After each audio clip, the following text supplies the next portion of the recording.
sports fans, and welcome in to the Arkansas Sports Network's exclusive coverage of the ASN Classic. Buckle up tight, folks, as we bring you some of the best basketball talent the state of Arkansas has to offer. Get ready for an action-packed showdown as top teams from every corner of Arkansas battle it out right here on the hardwood. Stay tuned for high-flying dunks, clutch shots, and non-stop excitement. This is basketball like you've never seen before, live only on ASN.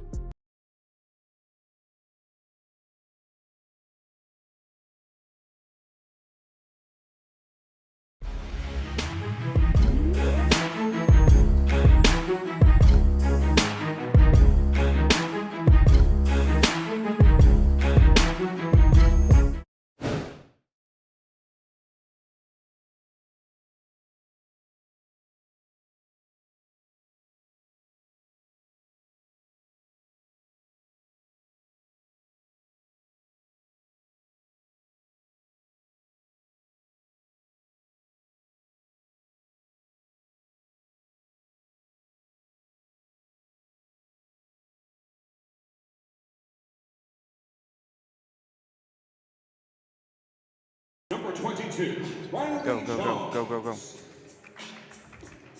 All right, we're here at the ASN Classic, getting the starting lineups right now for the EStem boys, and we're fixing to get the Dardanelle starting lineups. This is Dre Miller. We're going to have play-by-play for you in this one. Got Carson Ward with me on color. We've got Aaron Powers on production, a little bit of color. Justin Smith will be working some camera with us, and Chase Carpenter as well.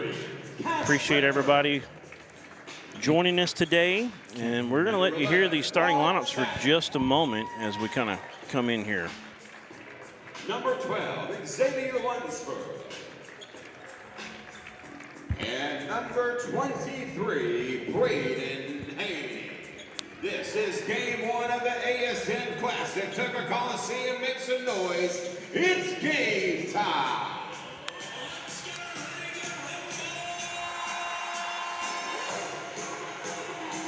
All right, we're about getting ready for tip-off here. Over for Dardanelle, we've got number 1, Christian Alvarado. Number 3, Cash Rector. Number 12, Xavier Lunsford. Number 23, Braden Haney.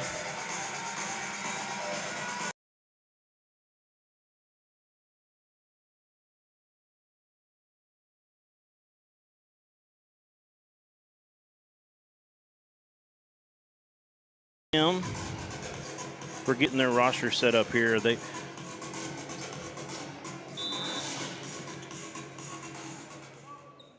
All right, there's the jump. EStem will have the ball first. Get a pass right down in the corner for a quick three right off the bat. That was Michael DeWitt Stewart for three. And now they're showing some full court token pressure here. EStem off the bat, they're getting off to a hot start. They get that three to start us off. We knew this was going to be a close game between two top 10 teams. Coach Monty Patel said they were going to have to fight hard. They had a game last night, so they might be a little bit tired, or they might, benefit from that, from being in a rhythm. Yeah, good pressure there early from EStem. Turn it over. Back in their offense, Dardanelle looks to be 2-3 zone at the moment. Gonna cross over inside the paint. They'll kick it back out.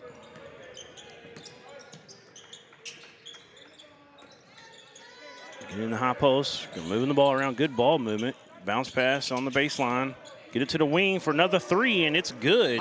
And that's Michael DeWitt Stewart again. We got an early timeout from Dardanelle. We'll take one with them. We'll be back right after this on ASN. A 30-second timeout.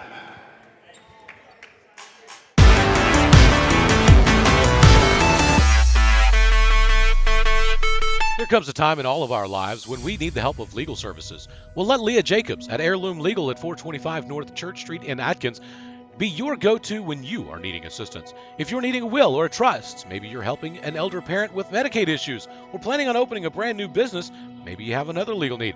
Jacobs can help you plan your next step. That's Heirloom Legal, helping families build and protect their legacy through estate, elder, and business planning. Call 501-819-2553, and walk-ins are welcome.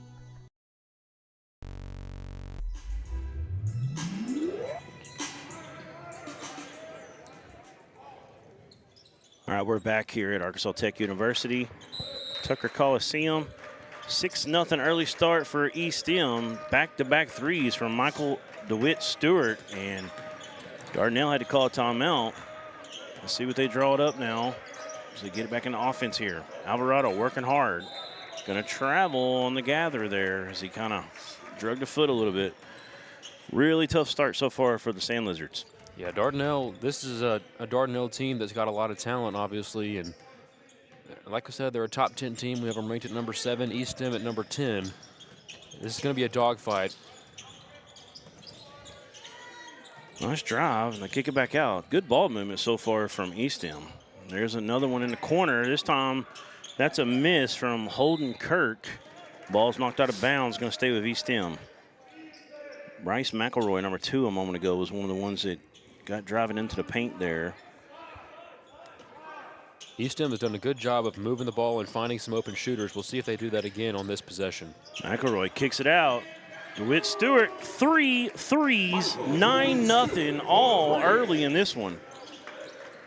The Mets coming out on a hot start. They've got 3 triples on their possessions now, and Monty Patel's offense looking really crisp to start this ball game. 16-6 start on the season here for EStem. Trying to get win number 17. Dardanelle's got to find some answers. They haven't had a good look at the basket yet. Trying to remember if they've even had a shot taken off. We're still kind of scrambled there at the start, but I can't remember one. And there's Rod Chatton, little turnaround, no good. Good job. Here comes the Mets. Good job by EStem there to get Pull in up position. In transition there by number 12, Holden Kirk. And there's the 4th three. 12-0. Wow. Talk about a hot start shooting from long range. EStem and the Mets right on target.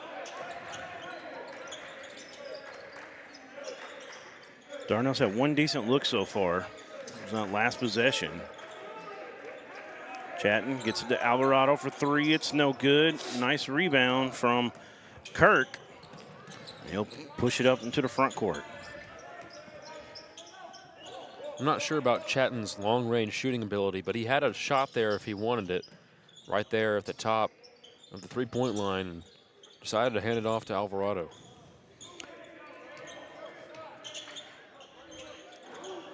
This time, 3 won't fall from McElroy. Here comes Dardanelle.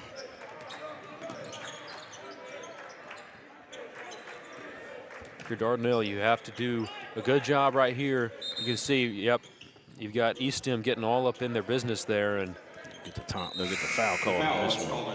But yeah, they've been in their jerseys, putting a lot of pressure on them, trying to keep them from getting into their offensive flow and rhythm. been playing physical defense, has EStem, and that, they're doing a very good job of what they call 3-and-D, getting those 4 3-point shots off and then playing physical defense. That's usually, in today's era of basketball, going to be a winning method for most teams. Lunsford drove for a moment, reversed his course. He's got it back now on the wing. Picks up a screen from Chatton. Give it off. Number 5 is checked in for Dardanelle. That is Eddie Moore. Shot's no good. Here comes EStem. McElroy off his foot, right into the hands of Alvarado. He'll get ahead of Chatton. Here comes Showtime. Let's get a zoom in on this one. Oh, he decided to lay it in, make it nice and easy. Rod Chatton does a good job there of getting inside, getting a nice, easy look, and getting the Sand Lizards finally some points on the board. It's a good job from Christian Alvarado to push the ball, keep his head up once he got that steal and get it out in transition. Good job running the court by Chatton. That 3 was no good, but they get an offensive board. The Mets with another opportunity. Pick up the dribble up top. Now number 12 has it. That's Kurt. Dumps it down on the post to Atkins. Back in the corner, and that man, you better not leave him. He's unconscious right now. 4 threes for Michael DeWitt Stewart. Yeah, he's come out hot as anybody in this game, and he's a guy that we're going to be watching the rest of this game, see what he can do. Look at that pressure. Once you put him on the bench, this EStem offense might have to find a new source. Great job from Rod Chatton with the body control on that drive to not get the charge called on him. There he is again. This time, no good. He rushed it that time. That's just a little bit of a heat check, right there. Yeah, exactly what I was going to say. He's got good reason to do it, too. When you're on fire like he is, you kind of want to make sure that you're not unstoppable. Look at this. Dardanelle can't even get into an offensive set most of the time. Another turnover. Yeah, they're trying to get it to Chatton there because he's been their go-to. And right now, you're just looking to get any source of offense. Chatton's been their guy so far, but if you can really spread it out and make EStem trying to find somebody other than Chatton to double team, you might have got away with a travel there by number 22. He gets the offensive board. Another three. This one further out. That was, I believe, that was Stewart again. Wow. 5 threes in the first period. Single-handedly. I mean, you got 1 for Holden Kirk, 5 for him, 6 threes. They keep this pace up, we might have some type of high school record. There's a 3, or was it a long 2? I believe it was a long 2. No, it was a 3. Give him credit. Out of the corner that time. It was Xavier Lunsford. Good ball movement. Kirk for 3. No good. Offensive board, not this time. Chatton rips it down. Yeah, you look at what EStem's doing right now on offense. You can't ask for a much better start in a high school basketball game. They've got 18 so far as we near the end of the first, and they get to 25. They're on pace for 100. Here's a steal. Here comes Dardanelle. They've got numbers, 3-on-1. Nice bounce pass. Good job finishing. Was number 12, Xavier Lunsford. He's got 5 quick ones. They've cut it to 18-9 now. In the corner, McElroy has it. Brings it back up top. Moving around the perimeter. Up. They decide to gamble a little bit. 3 won't fall, though, and here comes Dardanelle with a chance to tighten it up. There's 53 seconds left in this first period. It's moved pretty quick. That was a good shot. If you're an EStem fan, especially, it's moved quick. Right. That was a good shot, though, for EStem to get there, get their guy in there, and now Chatton. Yep. Nice play. Little 2-man game. Dropped it down to Chatton, and he finishes 18-11. Dardanelle starting to settle in a little bit now. They're doing it in transition for the most part, though. Yeah, they're playing a little bit faster than EStem is. What EStem's done is they've just been methodical with their offense, getting open looks. And now they got another one. 6 threes in the first quarter, not this time. But they get the offensive board. McElroy up, finished with the left hand. That was pretty. It's their first 2-pointer of the day. 8 seconds left, 20-11. Chatton has it. He's going to pop from about 13 foot. No good. 1 on the clock. He's going to get it off. 3-quarter court shot. No good this time. But EStem Mets come in and score 26 made threes in the first period. They're off to a hot start. We'll take a break and we'll be back with more on the ASN Classic right after this. Everyone tells you to think about the future, but there's power in the process. We value this moment because at ATU, every moment brings you one step closer to what comes next. You've got this. Right here, right where you are. Focus on the now, because our focus is on your success. It's so hot, you're going to think my prices look like a mirage. Wrong. The prices on these trucks are the lowest prices ever. My trucks look different. Drink plenty of water and wipe your eyes. You're not going to believe these prices. Go to D3 Auto Sales on Facebook right now. There comes a time in all of our lives when we need the help of legal services. Well, let Leah Jacobs at Heirloom Legal at 425 North Church Street in Atkins be your go-to when you are needing assistance. If you're needing a will or a trust, maybe you're helping an elder parent with Medicaid issues, or planning on opening a brand new business, maybe you have another legal need. Jacobs can help you plan your next step. That's Heirloom Legal, helping families build and protect their legacy through estate, elder, and business planning. Call 501-819-2553, and walk-ins are welcome. And we're back as Dardanelle gets an inbounded to start this second period. Drive and pull up, mid-range shot from number 12, Xavier Lunsford. He had 5 in the first period. He's got 7 now, and they've cut it to a 7-point game. It's been Lunsford and Chapman for Dardanelle, and now you've got to see what you can do to get a little bit more cut into this EStem lead that they have. And Obviously, those three-point shots from EStem have been killer so far. King Alexander is checked in now for EStem. Here's Dardanelle in transition off a turnover. Try to draw the foul. Oh, it's a late call. They're going to get the block and one for Lunsford. Lunsford going off now. He's got, he's got 9, a chance to make it 10.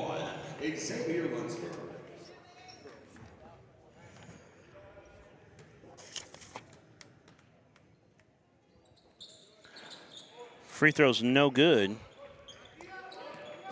Yeah, you look at what EStem has right now out on the court. They're going to try to find that shot for 12 and 13 and see what they can do. And right now, they're getting almost whatever they want. Dardanelle's had some good offensive possessions, but they haven't really held up on defense against this talented EStem team led by head coach Monty Patel. We got a foul. Going to put Dardanelle back on the line this time. Number 4 will be shooting. That is Glacian May. Number 4, Glacian May, excuse me.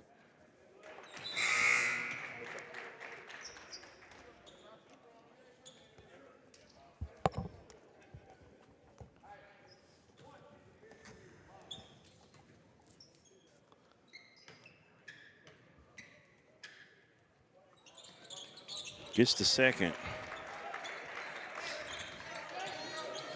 Defense is key here for Dardanelle. You can't cut into this lead in a serious way. I mean, they have so far, but you can't really get back into this game unless you can start stopping them on defense a little bit. That's been their struggle today, especially with EStem. There's a deflection. Such success. Yeah, Dardanelle is starting to get a few more turnovers here and there, but the ball movement of EStem has been really fun to watch so far.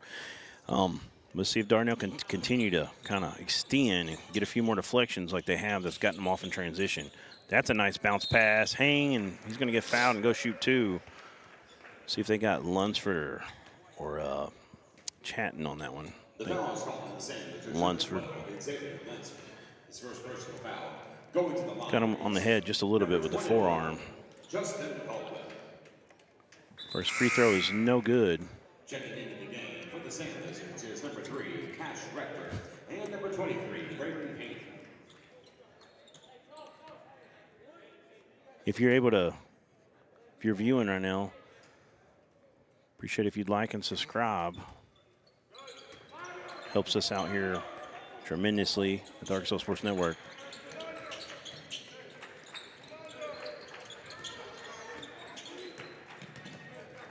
So EStem finally on the board in the second period.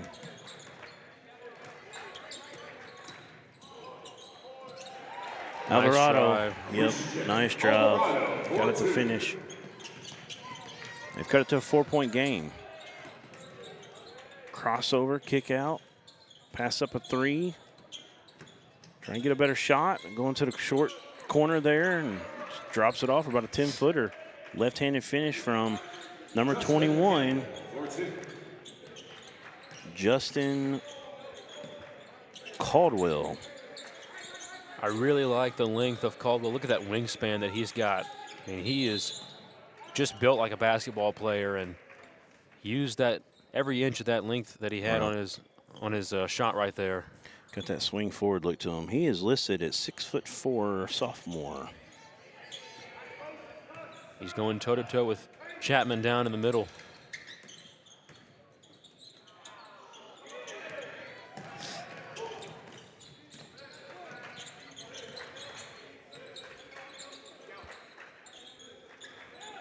Christian Alvarado has it, working with a screen from Chatton.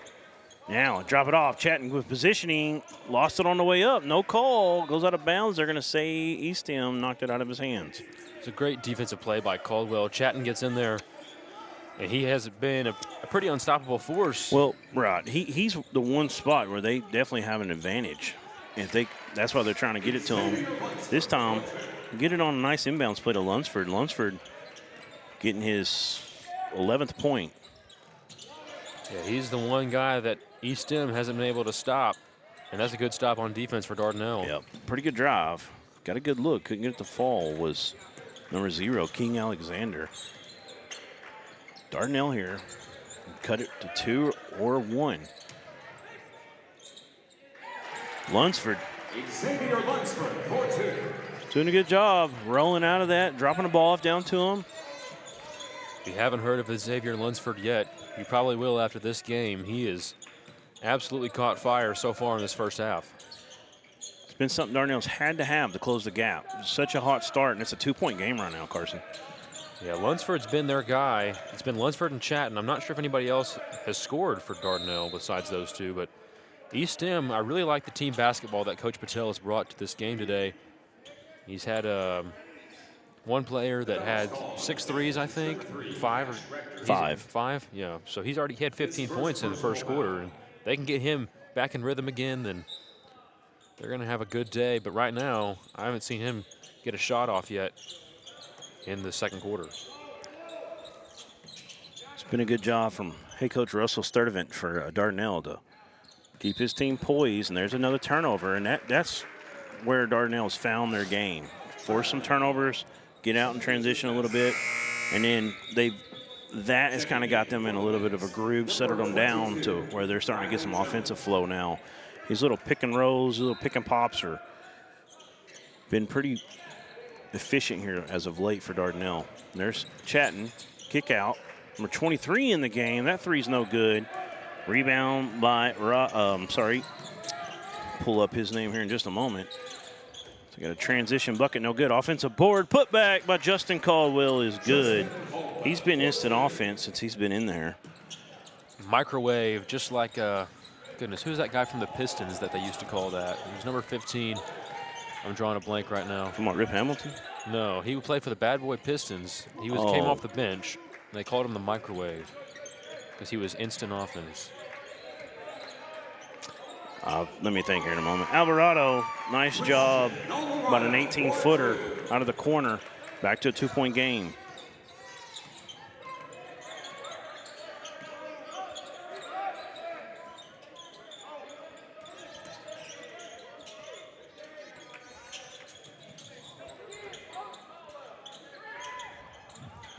Three-point bucket out of the corner with some contact is good for Joshua Howard.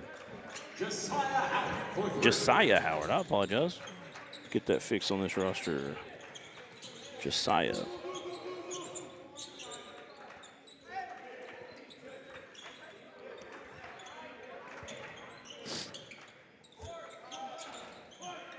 Nice rebound there by Caldwell, and now EStem kind of pushing the pace, but that turnover there is going to be something you have to clean up.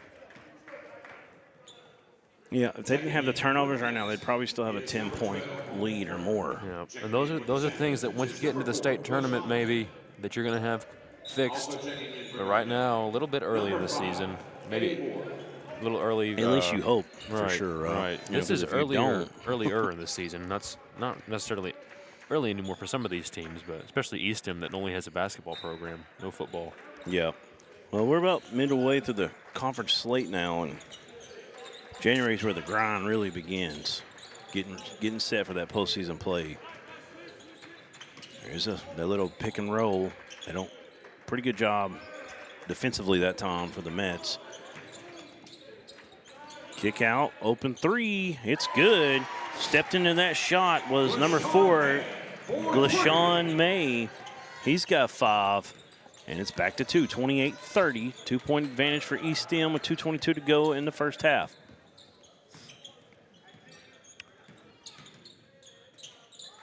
Number 10 in the corner. That shot's no good.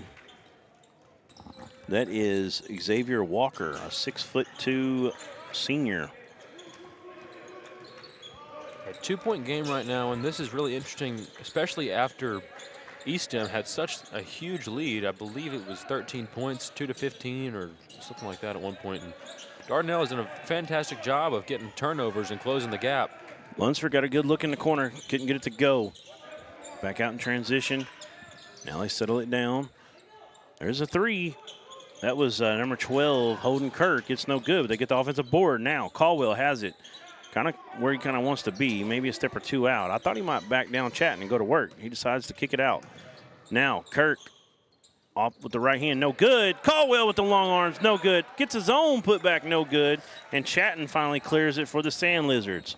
These referees are letting them play. There was some contact down there in the paint, but good no call in my opinion. Just let them play down there. Let them be physical. Speaking of physical, but they're going to get the travel. They're not calling, like you said, they're swallowing the whistle a little bit early. We got some massive substitutions coming in. Number 33, Jaden Atkins coming back in for Caldwell. Caldwell's a good person to have that you can bring in off the bench. I'm trying to think of who you're talking about with the bad boys. Yeah. You had Lambier, you had Dumas, you had Rodman, you had Isaiah Thomas. Thomas. John Sally eventually was with that group. These, of course, this all happened before you were born. Right. Long three from DeWitt Stewart. That one no good. He's missed a couple, but he's been money for the most part. I'm sure I'll kick myself later when I realize who you're talking about. Chatton's finish wouldn't fall, and then they throw it away through his hands. Had the offensive board. It's been a quick first half, it feels like. Really has. 35.5 to go. 2-point ball game. If EStem, there is a 1 second difference, maybe. It's half a second. Yeah. The shot clock and game clock. EStem should hold here. Yep, coach is telling him to hold it. Dardanelle trying to add a little pressure there to get it out of his hands. That's Cash Rector guarding the ball. He gets bombed. Little drop down and drive, little runner, no good. Batted around, out of bounds. They're going to say it touched the ground before Dardanelle did, and they've got almost 5 seconds, 4.9. Lunsford's going to come in for offense. To me, your play is you got to get down to either Lunsford, find a shot for Lunsford. If you're going to go for 3, if you're going to go for 2, get it to Chatton real quick, and he can make a drive real quickly. Screening for the baseball pass. He's got it. And there you go. Another screen off of that. He's going to have a decent look. They grab him and foul. They had a foul to give. And we've got a sprained ankle as well down on the baseline. We're going to have to get official timeout for that substitution. That's Bryce McElroy, who started tonight. So number 11, Josiah Howard will come in. So 1.8 to go, 2-point game. Dardanelle inbounding from the Ewan Golden Suns. Chatton from behind the backboard. Tough angle, couldn't get it to fall, and that's how we're going to end.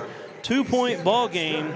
We're going to have some halftime stats and analysis for you, but we're going to take a break for now. We'll be back with more from the Arkansas Sports Network Classic right after this. Everyone tells you to think about the future, but there's power in the process. We value this moment because at ATU, every moment brings you one step closer to what comes next. You've got this. Right here, right where you are.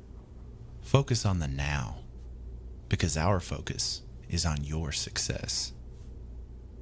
It's so hot, you're going to think my prices look like a mirage. Wrong. The prices on these trucks are the lowest prices ever. My trucks look different. Drink plenty of water and wipe your eyes. You're not going to believe these prices. Go to D3 Auto Sales on Facebook right now. There comes a time in all of our lives when we need the help of legal services. Well, let Leah Jacobs at Heirloom Legal at 425 North Church Street in Atkins be your go-to when you are needing assistance. If you're needing a will or a trust, maybe you're helping an elder parent with Medicaid issues, or planning on opening a brand new business, maybe you have another legal need.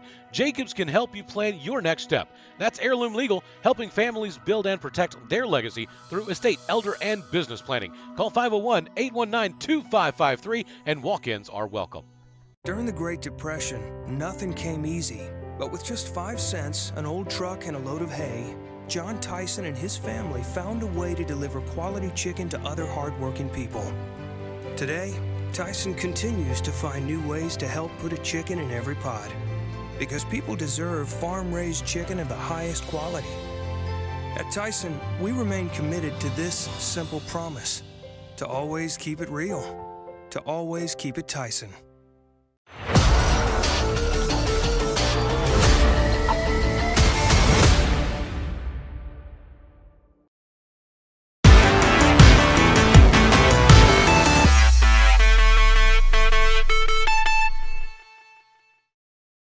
During the Great Depression, nothing came easy. But with just 5 cents, an old truck, and a load of hay, John Tyson and his family found a way to deliver quality chicken to other hardworking people. Today, Tyson continues to find new ways to help put a chicken in every pot. Because people deserve farm-raised chicken of the highest quality. At Tyson, we remain committed to this simple promise: to always keep it real, to always keep it Tyson. It's so hot, you're gonna think my prices look like a mirage. Wrong. The prices on these trucks are the lowest prices ever. My trucks look different. Drink plenty of water and wipe your eyes. You're not gonna believe these prices. Go to D3 Auto Sales on Facebook right now. There comes a time in all of our lives when we need the help of legal services. Well, let Leah Jacobs at Heirloom Legal at 425 North Church Street in Atkins be your go-to when you are needing assistance. If you're needing a will or a trust, maybe you're helping an elder parent with Medicaid issues, or planning on opening a brand new business, maybe you have another legal need. Jacobs can help you plan your next step. That's Heirloom Legal, helping families build and protect their legacy through estate, elder, and business planning. Call 501-819-2553, and walk-ins are welcome.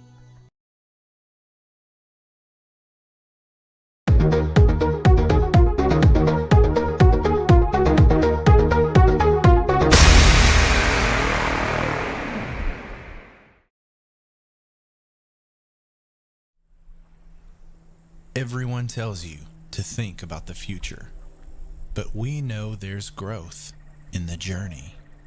At ATU, we value this moment because here, nature becomes your classroom. So breathe it in. You've got this. Right here, right where you are. Focus on the now, because our focus is on your success. During the Great Depression, nothing came easy. But with just 5 cents, an old truck, and a load of hay, John Tyson and his family found a way to deliver quality chicken to other hardworking people. Today, Tyson continues to find new ways to help put a chicken in every pot. Because people deserve farm-raised chicken of the highest quality. At Tyson, we remain committed to this simple promise: to always keep it real, to always keep it Tyson.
We're back here at halftime. We'll give it to you some halftime stats over for EStem to start out. 15 points in that first period for Michael DeWitt Stewart, all from three-point land. Holden Kirk got 3 points on the board. That came in the first period as well. Bryce McElroy got 2. 5 for Justin Caldwell. All of those came in that second period, and a 3-point bucket for Josiah Howard. I'm missing 2 from someone on EStem, so I apologize about that. These are unofficial. And then over for Dardanelle, we got 4 for Christian Alvarado. We got them all in that second period. Rod Chatton had 6 in the first period. Xavier Lunsford, he had 13. He had 5 in the first period after him and Chatton kind of got things going for the Sand Lizards. And then he stayed hot, had 4 more field goals, all from 2-point land, had an and one opportunity, couldn't get that one to fall, but he's got 13 at the break. And then LaShawn May had a 3 and a couple free throws for 5 to round out the Sand Lizards' 28 points. It was a hot start, Carson, for EStem. The Mets really came out hot, hit 6 threes in the first period, had a 15-2 start, I believe. I think that's what you remember as well. And then they were up, I know they were up 20-13, and then Dardanelle just kind of kept clawing back. They never officially tied it, I don't believe. Got it within 2 multiple times, and that's where we're at right now at the break. What I saw out there, Carson, was early on, the ball movement at EStem was really impressive. They were getting open looks. Dardanelle kind of ratcheted the pressure up defensively, started moving their feet a little better, cutting off some of those drives, the ball reversals, making it a little tougher, and they started deflecting a few passes and they got out in transition. And since then, it's been pretty even. Yeah, you look at what EStem came out with initially. They're moving the ball really well, getting open 3-point shots, and just finding a way really to generate some offense. And then Dardanelle just comes back, and kind of in the blink of an eye, you're saying, well, Dardanelle's right back in this one, and you don't really understand how. You don't really understand, how they cut into that lead so quickly, but they did. And it's been Chatton and it's been Lunsford. And those 2 guys have been their go-to, and you got to find a way if you're EStem, just shut down those 2 guys, and you're going to have a good day. But as for Dardanelle, you're going to have to play a little bit more team-oriented defense. You're going to have to find ways to keep them off the perimeter and keep them from getting easy looks like they did in that first quarter. Right. We were making jokes that, they made 6 threes in the first period. If they keep that up, they might break some type of record. They'd be on pace for 24 threes. But they only got 1 in that second period. Right. And that's part of the reason that they cooled off and Dardanelle was able to, get back in this thing. Right. But we're going to take a quick break. We got a minute left. We're going to be on our way for second half action right here on ASN. It's so hot, you're going to think my prices look like a mirage. Wrong. The prices on these trucks are the lowest prices ever. My trucks look different. Drink plenty of water and wipe your eyes. You're not going to believe these prices. Go to D3 Auto Sales on Facebook right now.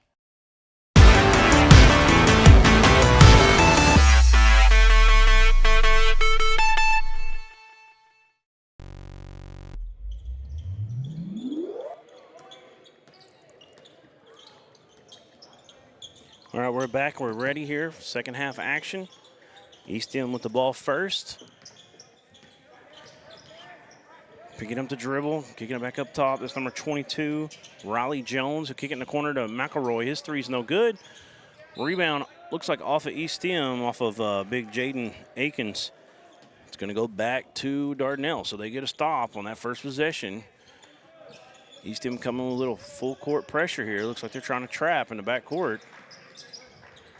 Dardanelle has 3 more seconds to get across. They will with about a second and a half to spare. Haney had it. Skip pass. 3 is no good by number 3, Cash Rector. Here comes the Mets. Yeah, that hasn't been the shot for Dardanelle today. They've had their bread and butter in the middle of the court, or middle of the 3-point line, I should say. They're in the paint. Turnaround, no good for McElroy. Good job by Chatton to rise up and corral that rebound with the one hand and bring it down. Looked impressive on that one. Now he's got the ball, wanting to drop. Getting a shoulder. Up, no good, too strong. Here comes EStem. McElroy can't get it, but there's a follow-up offensive board by Jaden Akins, and that's why you run the court, young folks, especially if you're a big. Clean it up, get some trash buckets. 4-point lead for the Mets. So now Dardanelle gets across with the pressure. We got about 22 seconds left on the shot clock now to get in their offense. There's a trap. Haney, with it. Now down low, Chatton, free throw line extended shot is good as it rattles in. That's Rod's first point since the first period. He's got 8 now.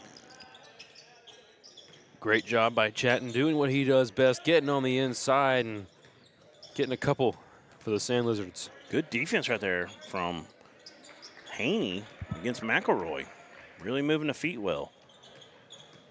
Stewart with it. Dwight Stewart kicks it out. Dropping it down to the big. That was Akins for a moment. Now, Kirk's shot's no good. Offensive board. Putback is good. And one opportunity for Jaden Atkins. He's coming alive. His first 2 points, he's got all 4 in the second half. First points of the game for him as well. Great job there sticking with it by the Mets. And they haven't necessarily been the paint team today. That's been Dardanelle, but if they can come out and establish themselves as the more physical team and the team that's going to get down and get the dirty work in the paint, that's going to slow down Dardanelle just a little bit. Atkins couldn't get it to fall on the and one. Chatton in transition. We got a blocking foul, and Chatton will go shoot 2. Good job by Chatton. He's absolutely helped Dardanelle staying in this game. It's been him and Lunsford, as we mentioned before we came back from the half. And Chatton's just been their go-to guy today, and EStem still has not found a way to contain him. Right. And, you know, normally you get a little bit more production out of Alvarado. He has his moments where he can go for 20+, and he's got 4. He finally kind of got going a little bit in that second period, and you saw Glashon May coming off the bench and get it going a little bit for 5. But it may, like you're saying, it's basically been the Lunsford and Chatton show. They got to keep it going. Back to 2. I mean, Chatton to me is just the prototypical power forward you want on a basketball team. He's got good job by Haney to break up that entry pass. Off in transition. Got a great wingspan, and there he is again. Hustling on both sides of the floor. Can he hang and get the fall? He can. Nice touch for Rod Chatton. Dardanelle has tied it up from down 15-3, 34 all. Head coach Monty Patel wants to talk about it. We'll take a break. We'll be back right after this.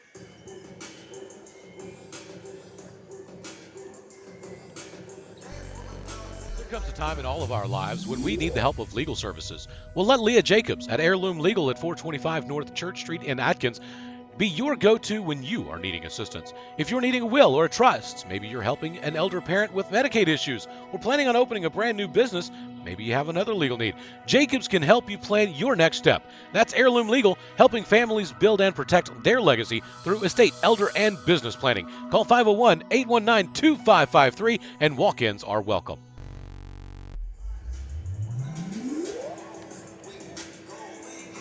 All right, we're back here at Arkansas Tech University at Tucker Colosseum here as Dardanelle. Great start to the second half. Chatton has gotten going in transition. He's got all of their 6 points, 2 field goals, and 2 from the free throw stripe. They've tied it up 34 up. It's been the big so far in this second half as Akins has all 4 for EStem. That's him kind of running. They're trying to get that 3, no good, and there he is. Jaden goes back up, right-hand finish, no good. Nice skying rebound for Lunsford. Yeah, that's the shot right there for number 12 for EStem, Kirk. And he's made a couple of those today, but I think that he's a little bit out of rhythm. If I'm Coach Patel, I'm finding a way to get DeWitt Stewart back into this ball game. He was their go-to guy in that first quarter, and he just has been silent since then. Braden Haney still can't get one to fall. Kirk has it, working against Haney. He'll drop it off in the corner, now back up to him. Directing the offense, that's 2 entries we've seen stolen, and boy, EStem caught a break there because Dardanelle was about to be off and running. Looks like they dribbled on the baseline, or the sideline there. Checking in for the Dardanelle Sand Lizards, number 4, Glashon May, and number 5, Eddie Moore.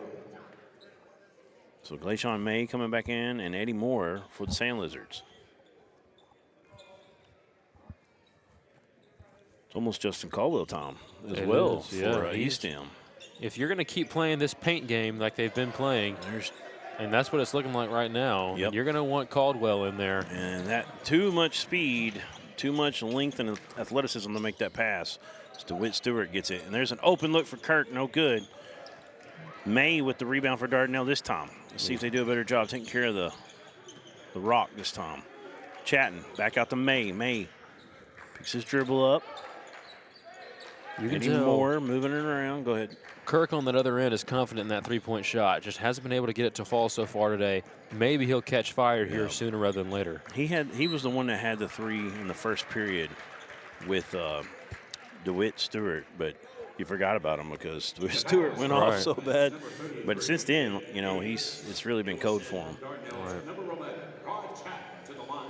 Chatting continues to put the pressure on him. Back at the line. Coach Patel went and talked to the referee about what they're seeing out there. Chatting, really doing well from the free throw stripe today. 3 for 3. Yeah, when you have a big man like that can get down low and create contact and make his free throws, that's a big threat to have. You get guys down in the paint, down low, in foul trouble, and you make your free throws. I mean, that's just deadly for Dardanelle. All right, Akins is going to get a blow as Justin Caldwell comes in. So he's going to take his chances here at covering Chatting.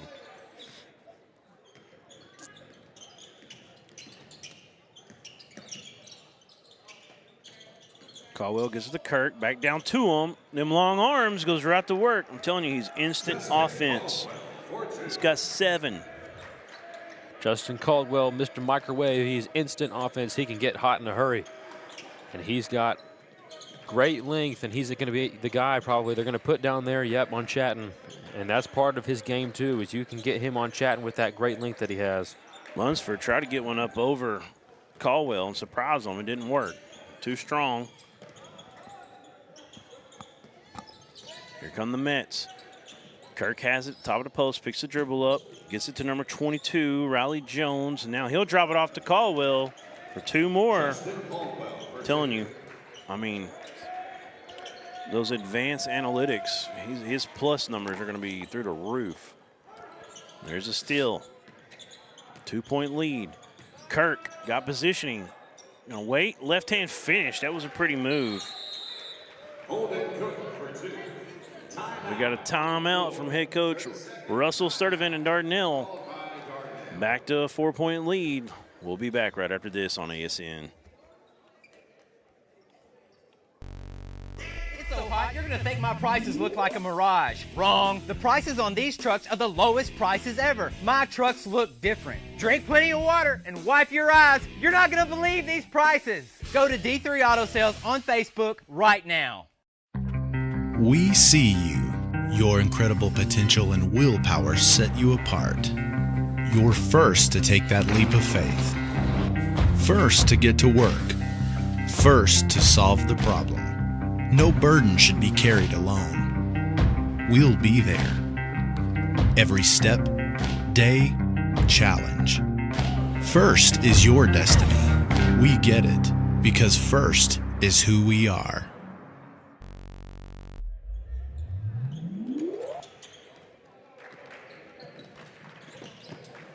All right, we're back.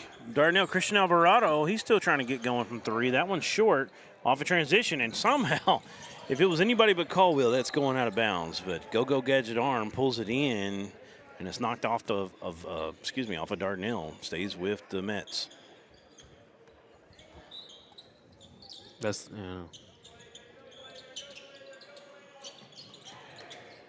There's Caldwell. Another 2 points. He's got 11. He didn't even play in the first period, I don't think. And there's a steal.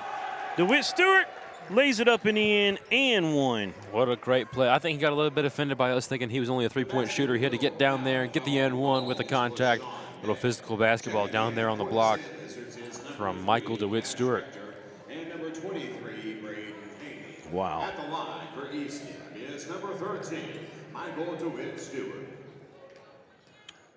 That's his first points outside of the 5 threes in the first period.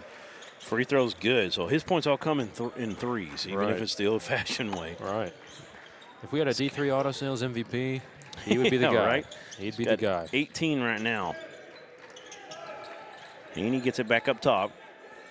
Christian Alvarado with the ball. He's with the Chatting. Now on the wing, extra pass into the corner. It's no good. Rebound by DeWitt Stewart. Here comes EStem. Little hezzy move. Picks the dribble up. Might could have turned around before Chatton got involved there. Wow. Doesn't matter, though. They hand it off to Caldwell, and he goes right to work. And he's a problem right now.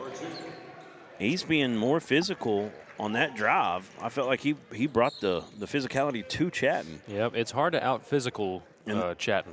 I know, and that's the thing. They're not calling nothing right now. So they're letting him get the shoulder in, and Chatton, you know, got to bow up right Chatton's there. going to the line right now, and I think he got a little bit challenged by that physical play down there. Now he wants to match it on the other end. Got a little extra adrenaline pump after that play. Attacking in transition, getting himself to the line, and he has been perfect there. 5 of 5 for the big. When you got a big that's physical like him, that can do the things he does, plus really have a high clip, you know, from the free throw stripe. And that one's short, but you'll take 5 of 6 any day from your big man. It's a 10-point game though at the moment. There's EStem and Justin Caldwell, who's got it right. Look at this. Oh my Lord. He is on fire right now. He is quite the athlete too. I mean, wow. Turnaround, little fake involved, spun back the other way. I mean, that was some Kobe Bryant, Michael Jordan type footwork there. Kevin McHale maybe. And there's some good footwork from Chatton to find that rebound and put it back up and in. Back to 10 though, 20 seconds left. Yeah, Kevin McHale would be a good one to talk about. Them post moves. I think people forget about Kevin McHale now. They do. Great back to the basket game. Wasn't a bad coach either. He used to coach the Houston Rockets, actually. 9 on the clock here. And they're going to get bailed out with a foul at the last second. And they're going to have a chance to put 50 on the board after 3 and increase this lead. It's already at 10. It's been a great third period here for EStem. Going to the line, number 11, Josiah Howard for the Mets. Josiah Howard, they're already up double digits. You put it at 12, though. That's going to be a hard job for Dardanelle. And they came back really quick in that first half, and now they're going to do it again. Just seems like it's been a game of runs for EStem. Howard good on the first. One more to go here. It's going to be 6.2 seconds left for Dardanelle.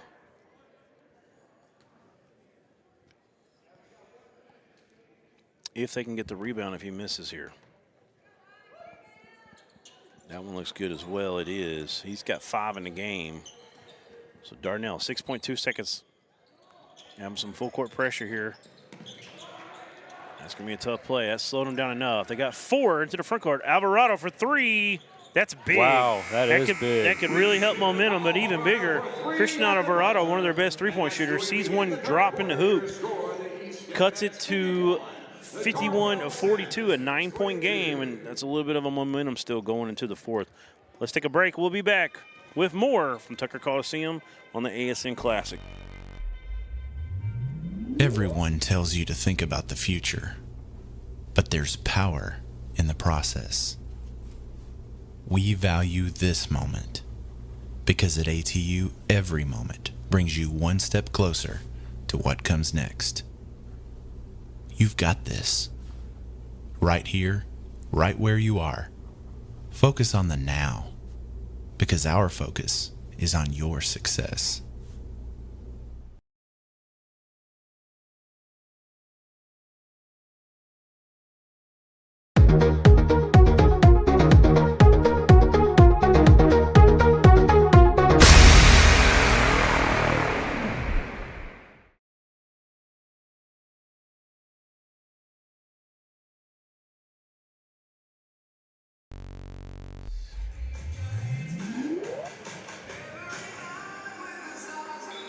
All right, we're back here at Tucker Colosseum, and we've got a 51 of 42 ball game. EStem really had a great third period there. Dardanelle's got their work cut out, but Christian Alvarado able to hit his first 3 of the game and cut it back to single digits there as the buzzer sounded. Yeah, Alvarado's the guy that they have to get involved in this game if they want to get back into it. You got to hit some threes here to match what EStem's doing. Yep, and we've got 7 ball games for you today in this classic. And coming up next, we're going to have Dumas and Clinton girls. That'll be at 12 p.m. Following that, we'll have Dumas and Stuttgart boys.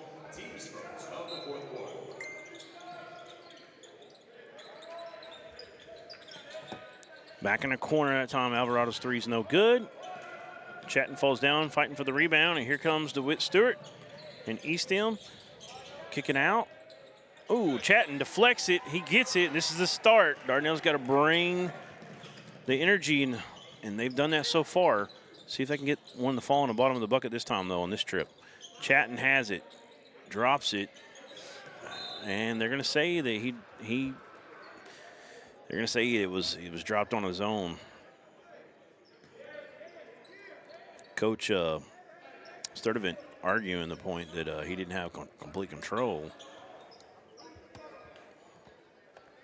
Not happy with that call. EStem ball, here we go. EStem has a good chance to put this one out of reach if they can hit a couple of those threes, and here's the guy that's going to do it if they do.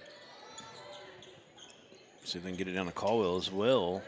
Not this time, but it's a drive all the way and a nice step through from number 5, Davis Cummins. He's a 5'10" senior.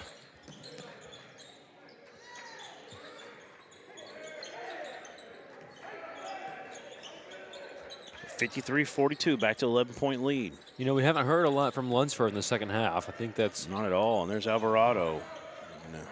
No good. Good job on the offensive board and putback from Braden Haney. We got a timeout. And you can see Coach Sturdivant really talking to the referee about that turnover they got on Chatton a moment ago. Let's take a break. We'll be back.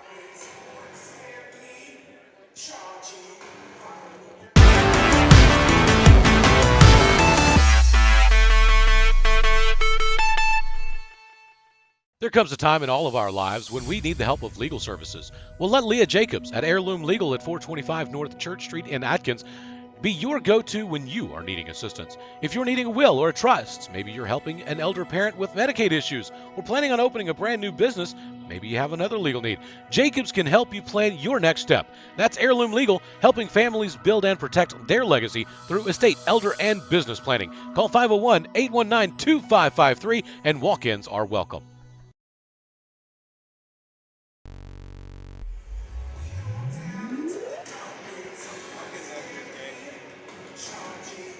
All right, back at Tucker Colosseum. We've had a good first one, 53-42. It is a 9-point game after that 2-point bucket right there before the break by Braden Haney off the offensive rebound and putback. Dardanelle's got their work cut out for them. Like I said a moment ago, they got to keep the energy up, Carson. They need to get some stops. Here comes Caldwell looking at a little pick and roll, but he runs away from it, and DeWitt Stewart. That could be an early dagger right there. That is his 6th made 3, and he's got an old-fashioned one as well. Yep, he's the guy that you don't want to get into rhythm. There's an easy steal. That was just tough right there for Dardanelle. This is the man that scored a moment ago, Davis Cummins. And it's going to be a blocking foul. Actually, they're going to call the charge. That's the charge called. So Dardanelle will get it back. Number 4's checked in for Dardanelle. LaShawn May. He's going to inbound it. Dardanelle's got to do a better job than they did this a moment ago. So they turn it over against this pressure. Get across with 3 to spare. May with it.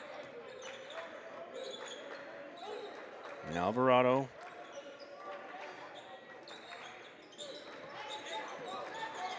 Tough spot to have it. They could have got trapped. He kicks it back out. And there's Lunsford, you were talking about a minute ago. Hadn't scored the second half. That 3's no good. And he gets a foul trying to get that ball back. Yeah, you got to think Coach Sturdivant coming out of the break of the quarter is going to try to get Lunsford a little bit more involved. Second personal foul, team's first foul of the fourth quarter.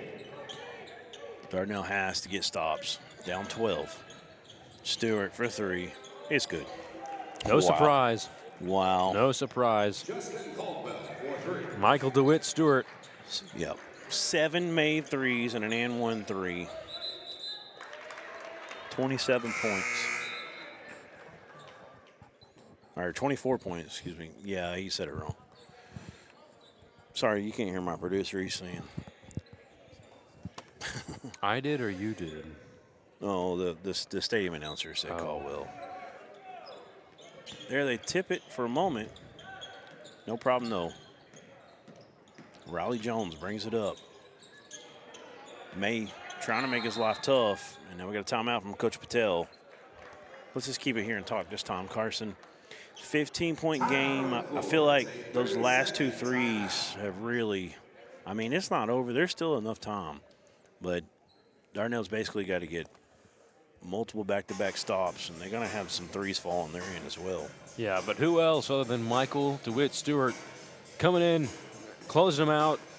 And the Sand Lizards haven't been sent packing just yet, but well, they did really well in the first half, closing that gap. We'll see what they can do here in the second. And if you notice the action, Justin Caldwell comes in, and he's a one-man wrecking machine. So then you bring him up like he's going to come up and pick and roll. So you now everybody's focused on Caldwell so much, it's allowing Stewart to kind of drift out and get these open threes. And once you got 2 guys going like that, you're really in a world of trouble. We're going to try to get some interviews down here afterwards. Has anybody seen Alan Russell? He's on the table.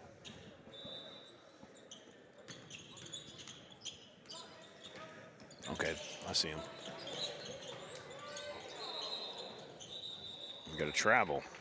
Actually, is there a discrepancy? No, we got to travel. So Dardanelle gets a break there. Down 15, they got to get it going. 5:02 to go.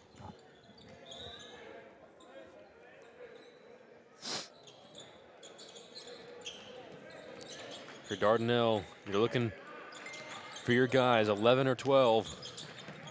They've been your offense today. Had a little bit from Alvarado, but nothing too crazy. There's a turnover on the baseline, trying to get a jump ball. Here comes EStem. They get out of there. Lunsford tips it away. Now, Dardanelle with some numbers. And they get Eddie Moore will get fouled and go shoot 2. The foul is called on the Mets, number 21, Justin Caldwell. His second personal, team's third. Going to the line, number 5, Eddie Moore.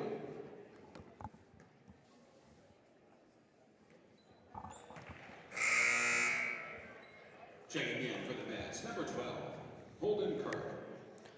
And Dardanelle, a big part of it is going to have to be making the most of your opportunities, and getting to the free throw line is a big one in every basketball game, not just one where you're down.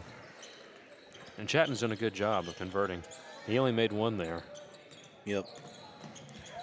Yeah, Chatton, I think, is 5 of 6, more 1 of 2 now. There's a steal in transition, but blocked from behind by Justin Caldwell. He's going to stay with Dardanelle.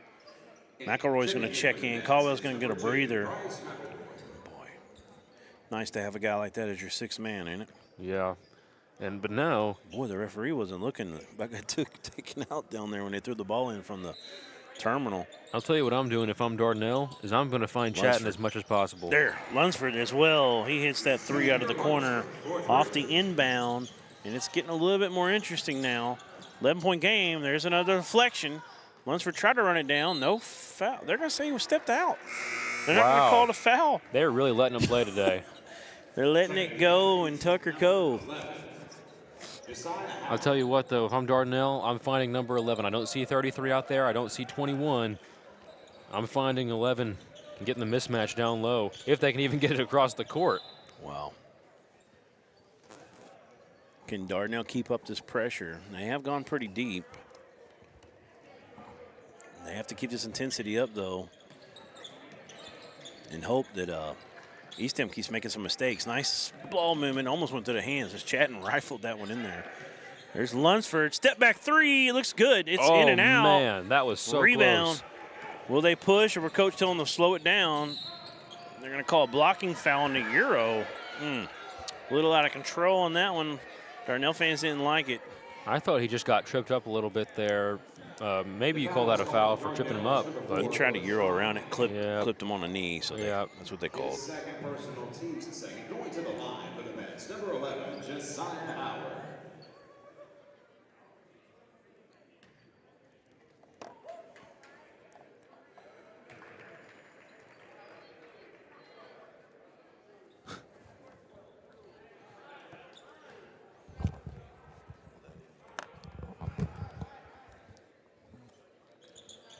good free throw shooting from the Mets. That's number 11. And if you're Dardanelle, you have to. Yep. You have to get some offense. There is no other way. You're getting close to that 3-minute mark, which is when crunch time really is in basketball games like this. And if EStem can continue to make free throws like Josiah Howard just did, they should be able to come out of here with a victory. Dardanelle's got to continue to get turnovers and keep them off the free throw line. Hopefully you can get those turnovers and not have to foul and slow it down. Dardanelle's got to get some buckets, though, as well. May guarded well, gets it in the Chatton driving. He's going to draw the foul. And he's had a good night at the line. We've talked about, we've noted it. He's 5 of 6. Let's see if he can continue. Chatton's not a bad guy to have at the free throw line if he can keep shooting at the rate he's been today.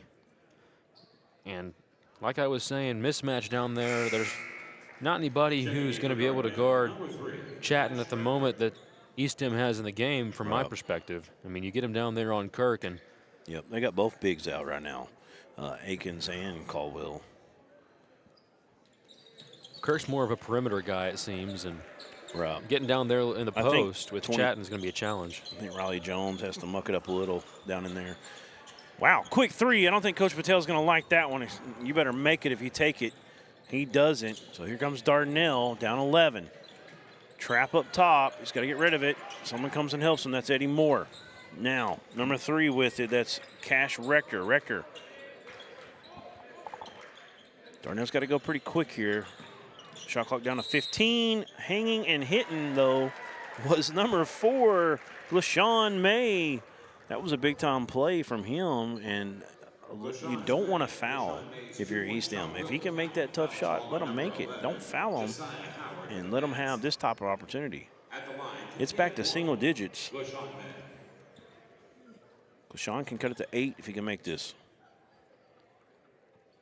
Left-handed shot is good.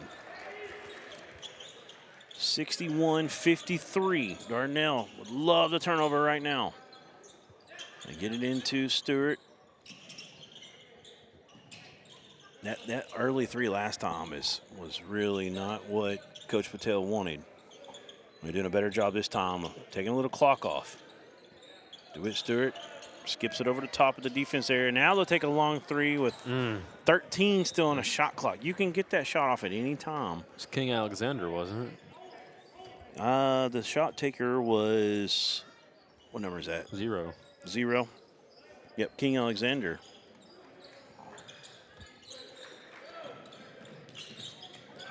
And there's a trap. We got a timeout, Dardanelle. We'll take one with them. It's an 8-point game. Dardanelle has a chance still here. They got to get a score. They need to score in a bad way. We'll be back.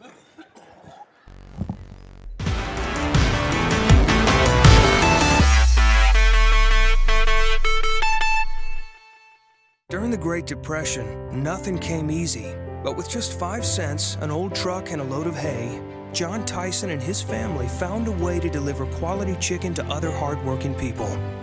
Today, Tyson continues to find new ways to help put a chicken in every pot. Because people deserve farm-raised chicken of the highest quality. At Tyson, we remain committed to this simple promise: to always keep it real, to always keep it Tyson.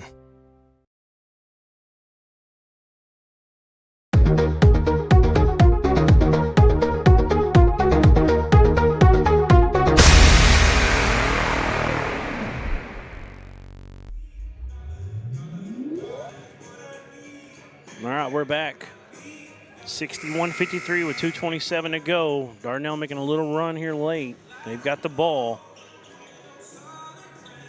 I don't necessarily say that they don't score here that it's over, but it would really help their cause. Yeah, you got so many talented players on both sides, and right now Dardanelle is going to be the ones that are going to try to get it in. Again, I don't see anybody out there who I think is going to be able to guard Chatton in a serious way. They've got Kirk on him right now, but Kirk seems like he's more of a perimeter guy. He's done well on the perimeter today, but now he's going to have to fight down with Chatton down low. We'll see how versatile of a defender he is. Open three from Moore. No good. Kirk with the rebound. Dardanelle's going to have to get a turnover or stop the clock. Wow, we're going to get a jump ball, or were they get a foul first? Did you see? I think we got a foul.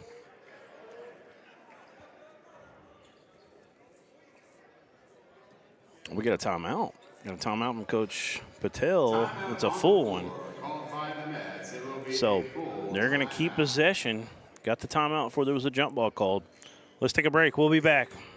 30 seconds. It's so hot, you're going to think my prices look like a mirage. Wrong. The prices on these trucks are the lowest prices ever. My trucks look different. Drink plenty of water and wipe your eyes. You're not going to believe these prices. Go to D3 Auto Sales on Facebook right now.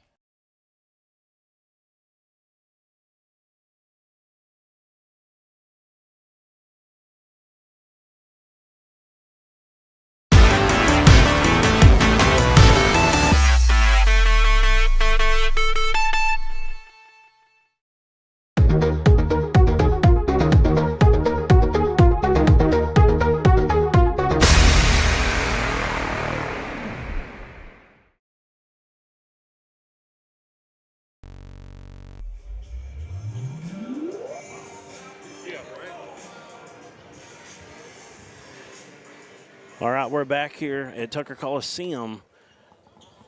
Big break right there before a big break for EStem before we went to the break. As they got the timeout in. Great job from Coach Patel. And they have another opportunity here. So Kirk has it up top. Now DeWitt Stewart had it. They're just trying to keep it away from Dardanelle. Dardanelle's going to decide when they're going to start fouling. A lot of time going out. Good job. Great ball movement right now. And there's a bounce pass turnover. So, but they were still able to get the shot clock all the way down to 5. Wasted a lot of time, but for Dardanelle, you know, at least they didn't score at the end of it, because that's what will really kill you. You let them waste all the time and then they score. You elect not to foul. Now Dardanelle does have to score. I don't think they can go down here with another. You got to get some kind of offense, likely a 3 this late in the game, down 8. And there it is. Alvarado, that was a quick one. Offensive board, though. Drive, right hand finish, no good. Chatting with the rebound. He's going to put it back up. It's short. And Kirk's going to secure it. And it's about all over except for the final score at this point. See if we can get Allen with Coach Patel and a couple of players. Yeah, it looks like that's who we're going to be interviewing after this one. Unless they just can't make a free throw down the stretch. And Dardanelle starts draining them. Dardanelle's got to turn the sliders up right now. Yep. Then you get a steal right here, right off this inbound. If not, you got to foul immediately. He's telling them trap. Now you got to foul, in my opinion. Yep. That bounce pass was a good shot. That maybe he's just going to let it roll. I don't know.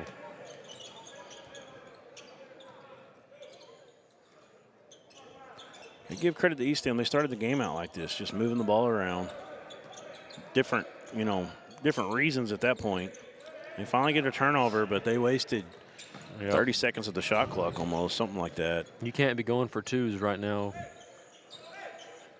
There's Lunsford. He gets it to go, and they're going to give him the bucket before the timeout.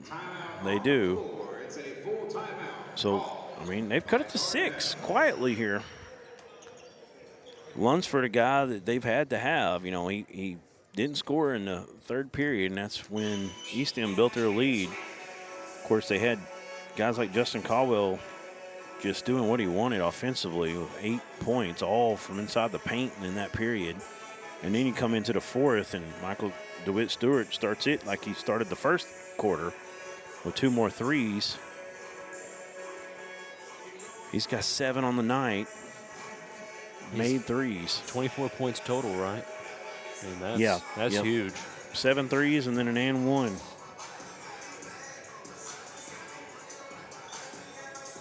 Caldwell had 5 at the break and added 10 in the third period for 15.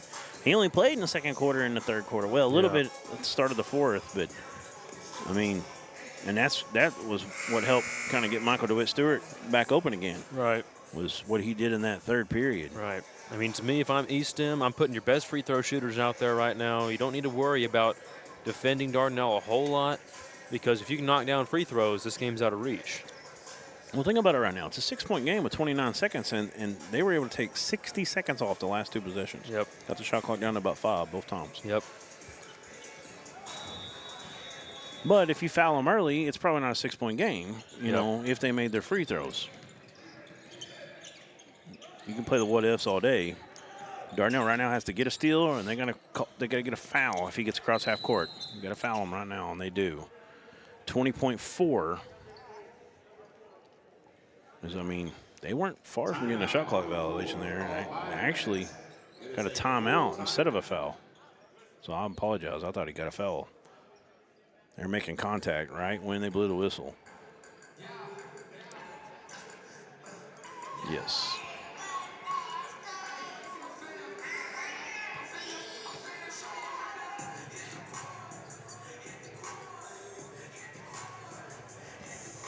So next up,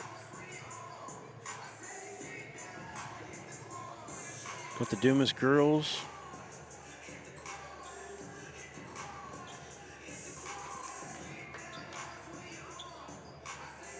They're going to be taking on Clinton.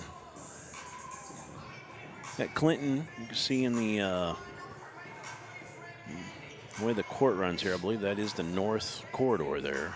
So they're getting ready to come out and warm up as soon as this is over. Haven't seen Dumas just yet. Game's scheduled to start at 12, so we're going to have a quick turnaround. We're just going to keep this stream right here going. At the 11:51 mark, we've still got a little bit to play here. Hopefully we can get an interview with Coach Patel and company. Yeah, we should be able to do that. Let's see if Alan can get there with him.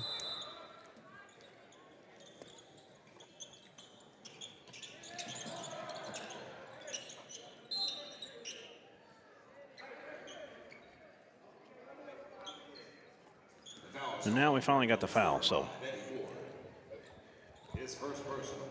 if he makes both of these, it is ball game. That would put it if he makes one, it's a 3-possession game. Well, they still got something to give.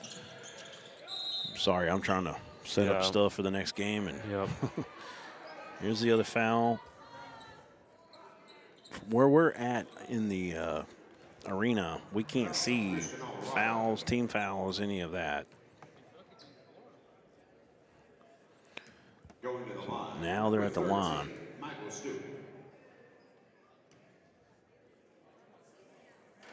And he was 1 for 1 before that one at the free throws drop. He's barely missed. He's probably about 7 of about 11 from three-point today. He has been fun to watch.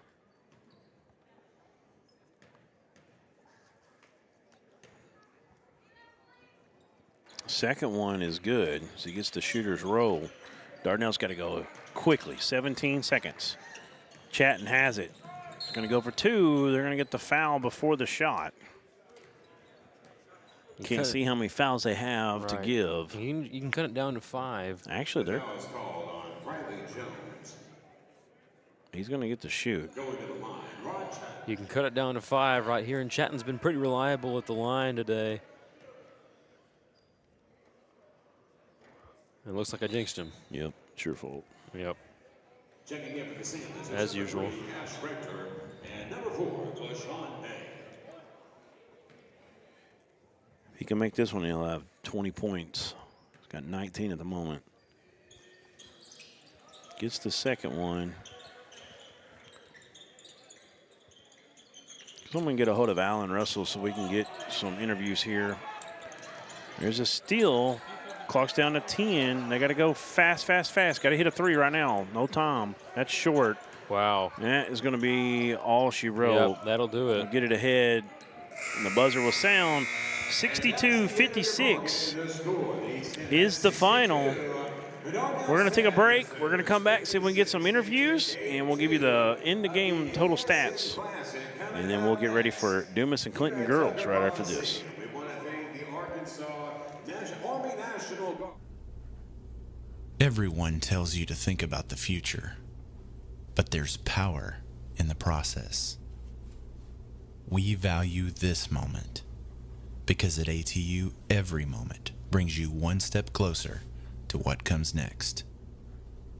You've got this. Right here, right where you are. Focus on the now, because our focus is on your success. It's so hot, you're gonna think my prices look like a mirage. Wrong. The prices on these trucks are the lowest prices ever. My trucks look different. Drink plenty of water and wipe your eyes. You're not gonna believe these prices. Go to D3 Auto Sales on Facebook right now. There comes a time in all of our lives when we need the help of legal services. Well, let Leah Jacobs at Heirloom Legal at 425 North Church Street in Atkins be your go-to when you are needing assistance. If you're needing a will or a trust, maybe you're helping an elder parent with Medicaid issues, or planning on opening a brand new business, maybe you have another legal need. Jacobs can help you plan your next step. That's Heirloom Legal, helping families build and protect their legacy through estate, elder, and business planning. Call 501-819-2553, and walk-ins are welcome. During the Great Depression, nothing came easy. But with just 5 cents, an old truck, and a load of hay, John Tyson and his family found a way to deliver quality chicken to other hardworking people. Today, Tyson continues to find new ways to help put a chicken in every pot. Because people deserve farm-raised chicken of the highest quality. At Tyson, we remain committed to this simple promise: to always keep it real, to always keep it Tyson.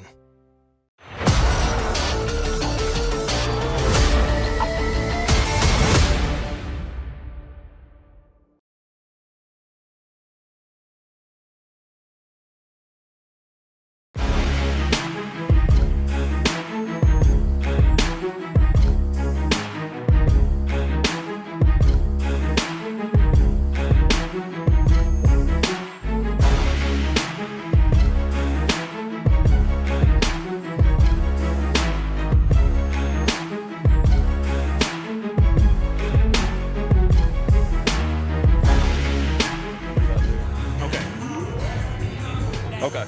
All right. Come out here and play like y'all did today. Y'all hit that 3 ball pretty good to start out. Like Coach said just a second ago, though, y'all was able to let them get back in the game. How was you able to get back control of the game? Just getting to the paint, flipping the court. We were relying on threes in the beginning. It was flowing, but after we stopped hitting them, we just had to figure out we had to get to the paint and find better ways to score. Is this how EStem? Is this how you and you get in a tight ball game or something like that? Do you guys just how you guys talk? Just come out here and just keep performing? Yes, sir. We usually, I ain't gonna lie, we stop. Our defense in the first half, it'd be a little iffy, but once we get down, we start locking in on D and just doing better, and then that's how we get back. Yes, sir. Best of luck the rest of you, young man. Thank you. Yes, sir. Coach, let's try it again. We're on this time. Coach, come out here, got that lead, and you started out hitting that 3 pretty good, and then you let, like you said a while ago, you let them get back in the game. How was you able to get back to control? Man, we just had to run our stuff, execute our offense. We started taking too quick early, and we had to remind these guys, you're still playing on a college three-point line, not a high school three-point line. Like, it's a little bit further. So let our better shooters keep finding their shots in rhythm versus trying to create off the bounce. But I thought our guys were resilient in figuring out how to get back to the basket. Absolutely, Coach. How do you use this success of the Classic to help you going forward? I mean, we needed this. I'm the one who begged for this game just to play in it. We needed experience. We go in with a week off now, get ready for conference. So we just got a bunch of stuff to keep continuing to figure out. And we have new problems that we saw in this game, and you hope to fix the new problems. Yes, sir. For the people watching at home, who's some teams you got coming up? We start off our conference with Bauxite at their place and then Mills at our place. So our conference is a tough one. A lot of the best teams in the state. So we got to show up every night, and we can't let up on anybody. Absolutely. Best of luck to you the rest of the way, Coach. Yes, sir. Back up you guys. All right, Alan Russell, we really appreciate it. Great interviews here with Coach Patel and also with Michael DeWitt Stewart. They were talking about that college three-point line. I'd hate to see what they do from a high school three-point line because they were unconscious today. 28 for Michael DeWitt Stewart. He's our D3 Auto Sales Player of the Game. He had 25 for him and 21 from 7 three-pointers made. Had a free throw and had an and one and a free throw there, 2 for 2, actually 2 for 3 total on the stripe. 15 points today from Justin Caldwell. He was a one-man wrecking machine in that third period. 10 points all in the paint. 4 for Jaden Akins, 5 for Holden Kirk, 2 for Bryce McElroy, 2 for David Cummins, and 7 for Josiah Howard. Over for Dardanelle, Christian Alvarado had 7, 20 for Rod Chatton, 18 for Xavier Lunsford, 2 for Braden Haney, 1 for Eddie Moore, and 8 for LaShawn May. That rounds out their 56 points. It's a 62-56 6-point win there for EStem. And this was a game that we added late. And I think that's a good game for both teams to get some experience as they get back into conference play after this. Big win for EStem, Carson. Yeah. What did you like from them? What did you saw? Yeah, well, I didn't know a whole lot about that team other than Monty Patel is a really, really great coach, and he's got some experience in the coaching world even outside of high school. So he's a great coach. He did a good job finding his shooters in that game. And that's what he said. He said this is a college three-point line. If you can't shoot, don't shoot. But he knew who he could rely on, and he just got the ball to him in a great situation. Had multiple ball screens where they just set up three-point shooters really well, and getting down low too. You had Caldwell getting down there low, and I think he was one who really impressed me down low. And then of course on the outside you had Michael DeWitt Stewart. For Dardanelle, you had Chapman. Chapman. Yeah, Rod Chatton. Rod Chatton, and he was impressive as well. And of course Lunsford came out really hot in that first half and kind of slowed down in the second half, but Chatton really was impressive as well. The problem that Dardanelle had is they didn't take advantage of Chatton not really having anybody down there to guard him in the second half, closer to the end of the fourth quarter when EStem was getting a little bit comfortable with the lead. But credit to Coach Patel. I mean, he really, like he said, he begged for this game. He wanted his team to have played somebody with some serious talent like a Rod Chatton. And now he's got it under his belt, and his team really has some confidence heading into conference play. I agree. I think it's really going to help them. We're going to wrap that one up. We're going to keep this stream alive. We're going to go out to the bumper, and we're going to get ready for the Dumas and the Clinton girls. It's going to be a good matchup as we got one of the top girls team in 3A and one of the better girls teams in 4A in Clinton. So we'll be back right after this. Don't go anywhere.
Gotta hurry. This is Mike Mickelson. Hunter, how you doing today? Doing well. How are y'all? We're doing good, man. Man, you're over at EStem now. What are you looking to do over there? Just help out as much as I can. You know, bring experience and just a little basketball knowledge. We got a pretty good thing going right now. It's taking us a little while to build it up, but right now we're having a good season and hopefully keep it going. Is the goal to one day have a program of your own? Yeah, one day I'll get there. I got good teachers and a good experience as far as just basketball knowledge all around, and guys like Coach Patel helping me out. So, well, yeah, one day that's the goal. I tell you what, ASN, ain't every day I get to interview a guy taller than me. It's good to meet you. Good to meet you. Yes, sir. Best of luck to you. Thank you. Appreciate you. That's Hunter Mickelson. If you don't know who that is, been under a rock, folks.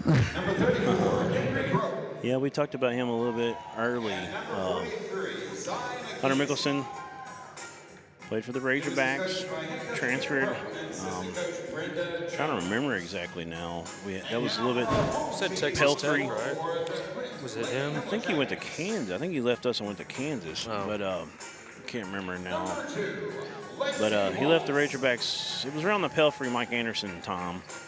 And he was part of the Big Five coming out of Arkansas. Kai Madden, some others in that group. Had a really good career overall. He was a big man that could really stretch the court. Now they got those walking around everywhere. He was probably a unicorn back in his day. He was a guy that tall who could stretch the court. Now they're a dime a dozen. All right, fans, it's time to get on your feet. It's game time. All right, we're just got the starting lineups for Dumas and Clinton. We're getting all that set up here, and we're getting rosters kind of handed to us here and there. We're getting it for some teams, not for others, so bear with us at the start of these games, some of them.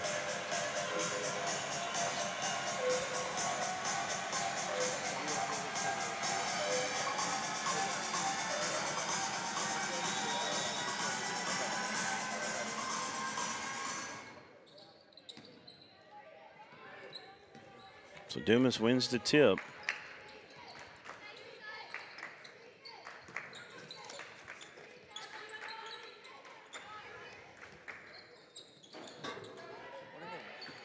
And the ball. Turn it over right here off the bat. Here comes Clinton. Down in the post, they reverse it. Pretty good ball movement early on here from Clinton.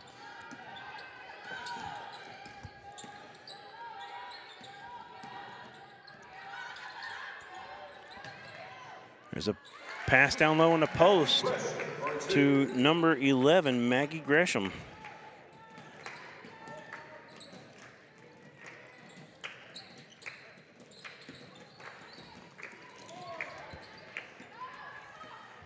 Carson, I'm going to let you do a little play-by-play here for a moment as I jot down some of these numbers. All right. Some of these names. We got an injury, it looks like. All right.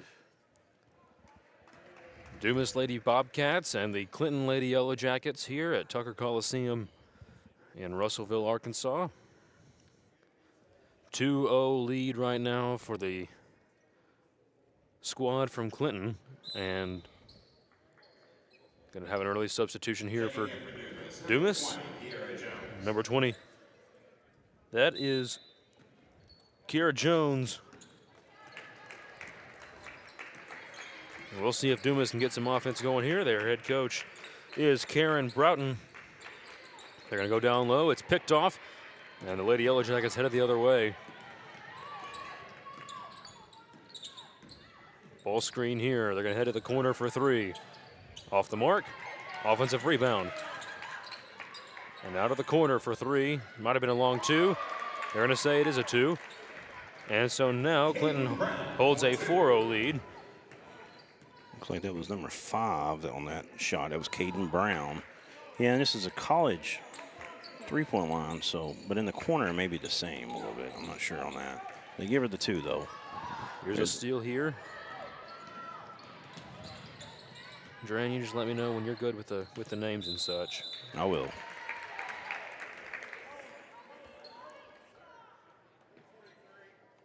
And now Lady Yellow Jackets will inbound the ball here. Looks like Dumas might be a little bit taller than Clinton at first glance. Clinton right now working the perimeter pretty well, and inside they're going to fight for the ball, and it's going to be a jump. It's going to stay with the team in the white uniforms, and yeah, it was a good job seeing Zion McKenzie getting down on the court there, fighting for it, helping get that jump ball. They'll get it next time though. Possession. Clinton still has it here. Lady Yellow Jackets. Yellow Jackets numbers hard for me to see, that yellow and white. Plus, got that long hair gets in the way too. It's going to be number 5. It's Brown. Working on their shot here. It's Dumas. Dumas got to get some shots up. They haven't done much of that so far. Drive inside, a dump off underneath. Yeah. And maybe, I thought early is going to be a hoop and the horn, but yeah, just they're letting two. them play like we've seen so far. That was Zion McKenzie. There's a turnover. Here comes Dumas. They can tie it or take the lead. Nice drive and transition. Number 4, that's Rounds. I can remember her from last year, Alana, and she is a good one. And there's, what number was it? Leslie? Lasley, yeah, number 3. Kaylin Lasley. It's her first 2.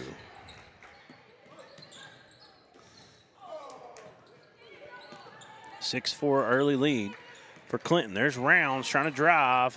Left hand finish through contact, no good. Rebound from Clinton. Here they come.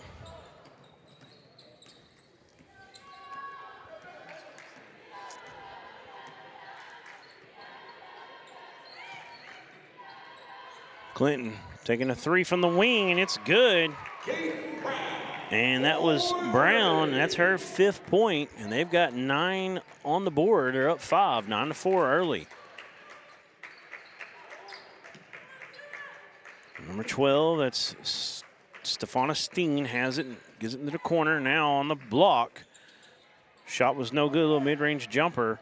Here comes Clinton. And we have a picture that Bill just sent that's telling us a difference between the 3-point line and college and high school, and it's the corners, are they close to the same? Well, let me check on it. I know there's a couple of spots with the corners. So it says right here, high school is 19 feet 9 inches, and the NCAA 3-point line for the men's 22 feet 1.75 inches, for the women's 20 feet 9 inches. Right, it's a 1 foot difference for the women's. So they're just playing, I believe, on, I don't know if this is a women's or a men's line, but it's a long 3, and it's good for Rounds.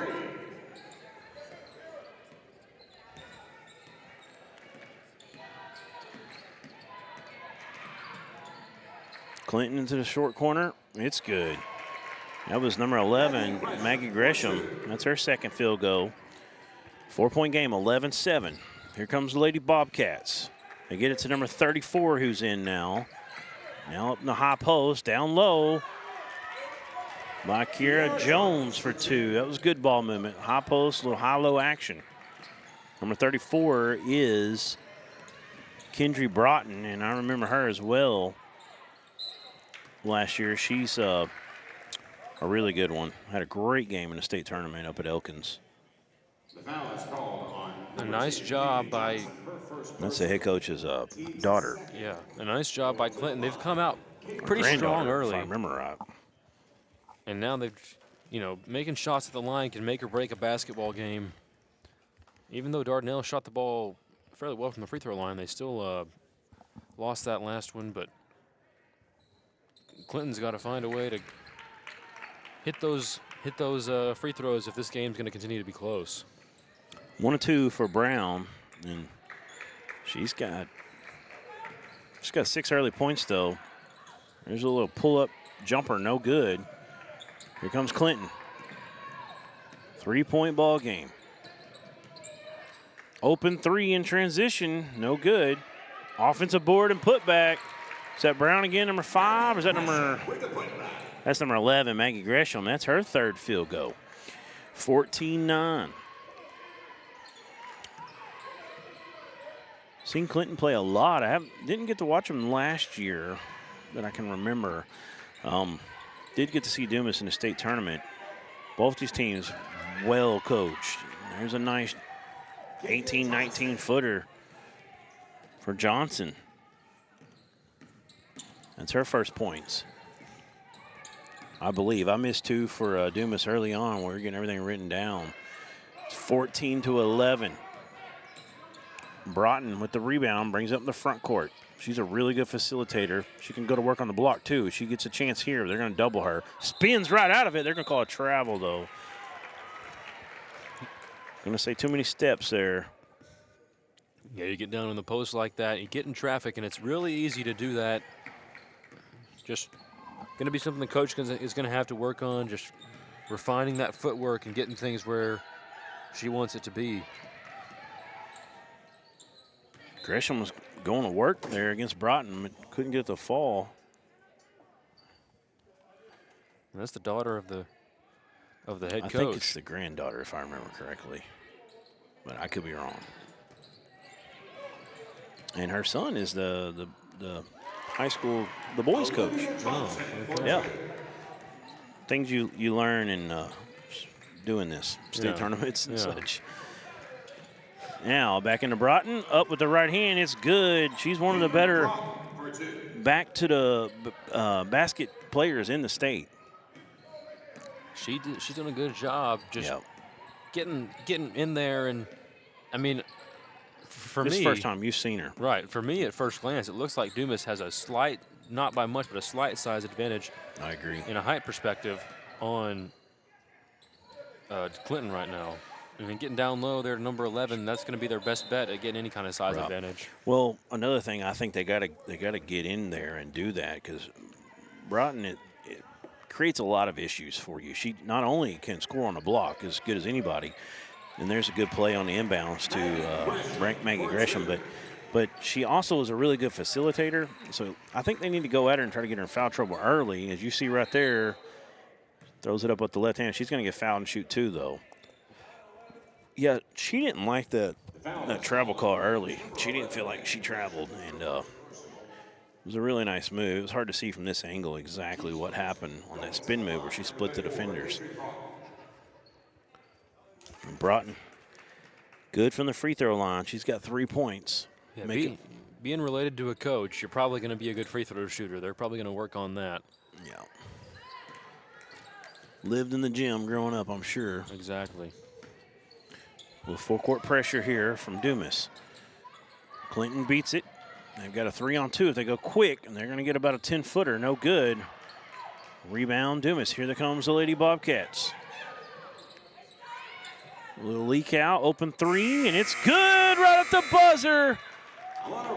What a finish. Right there at the end to tie it up, 18-18. We're going to have a good one ahead of us here, it looks like. We'll be back right after this.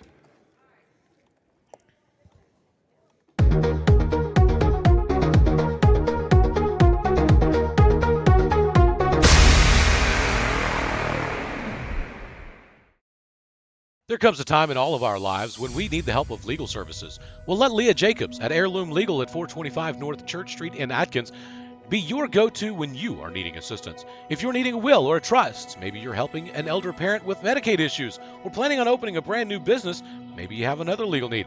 Jacobs can help you plan your next step. That's Heirloom Legal, helping families build and protect their legacy through estate, elder, and business planning. Call 501-819-2553, and walk-ins are welcome.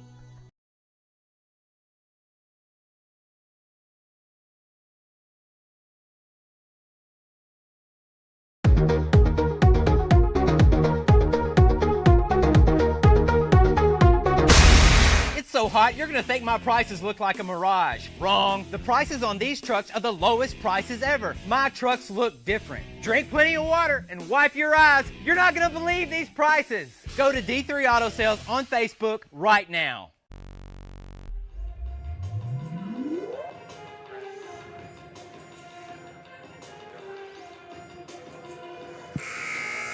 All right, we're back here at Tucker Colosseum, and that was a great finish to in the first period with a made 3 right at the buzzer.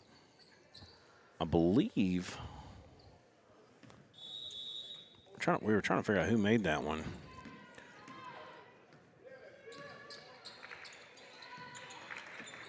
Hard to see these numbers with the hair in the way. Right. I think it was her right there, and she's trying to get another one, and she will. Is that Rounds, number 4? It is. It was either her or Jones that got that 3 at the end of the period. I don't like that shot selection. Yeah, a little quick. 21-18. Dumas on a little run here. And there's a foul, and they'll go back to the line. The key to Dumas's run has been getting to the perimeter and really working that three-point line. It is the team's first foul. It was? You're sure on that?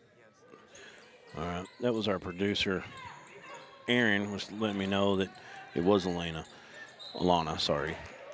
So she's got 9 all from the stripe, and now we got another foul as Broughton bringing some pressure down low. The foul is called on Clinton's number 3, Caitlin Lasley. Lasley gets the foul call. It's his second team foul. Both on this possession. Checking in for Clinton is number 13, Kenna Collins. And Dumas has really started to pull away. It was Clinton early who had a small lead, and now Dumas is really doing a good job of just getting to the getting really wherever they want on the court. They're getting to the basket. They're getting to working the perimeter really well. Almost a steal. Clinton was able to corral the loose ball, and there's an easy bucket. Collins for 2. And that was Collins. Got her first 2.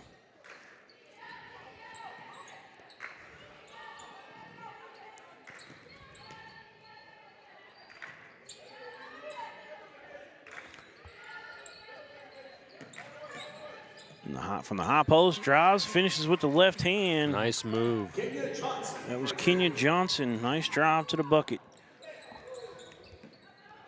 25-20, Dumas lead.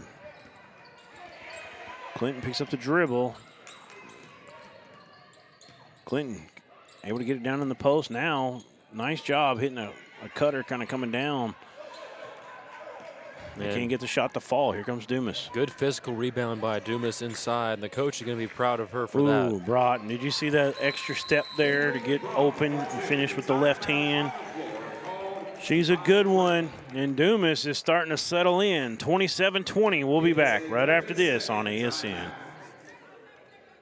There comes a time in all of our lives when we need the help of legal services. Well, let Leah Jacobs at Heirloom Legal at 425 North Church Street in Atkins be your go-to when you are needing assistance. If you're needing a will or a trust, maybe you're helping an elder parent with Medicaid issues, or planning on opening a brand new business, maybe you have another legal need. Jacobs can help you plan your next step. That's Heirloom Legal, helping families build and protect their legacy through estate, elder, and business planning. Call 501-819-2553, and walk-ins are welcome.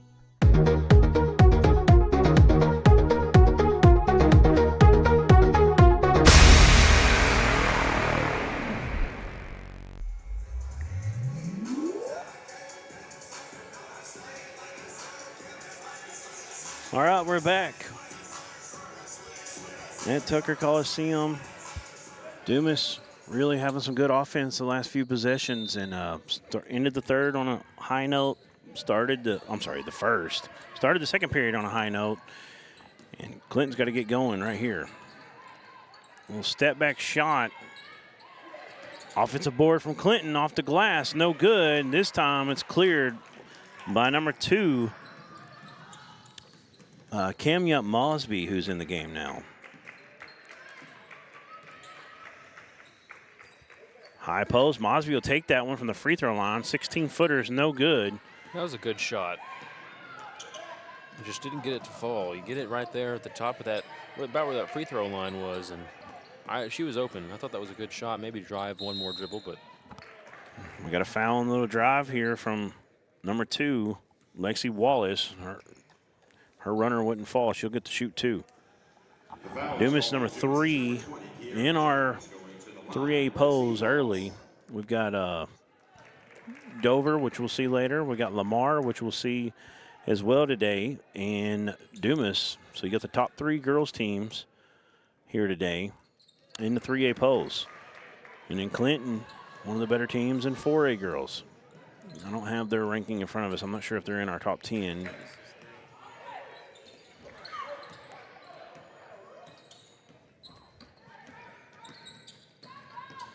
We'll pull up Clinton here in a moment and find out what they are.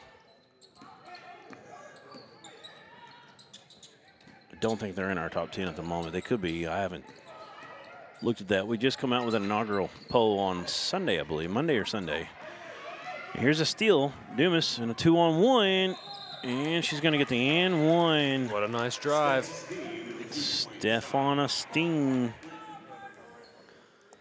But Clinton coming in just outside the top 10 in 4A. They've got a good team.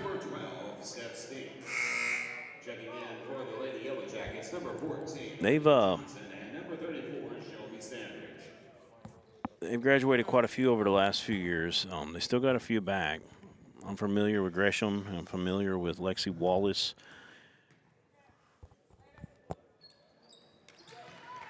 Caden Brown's had a pretty good day so far.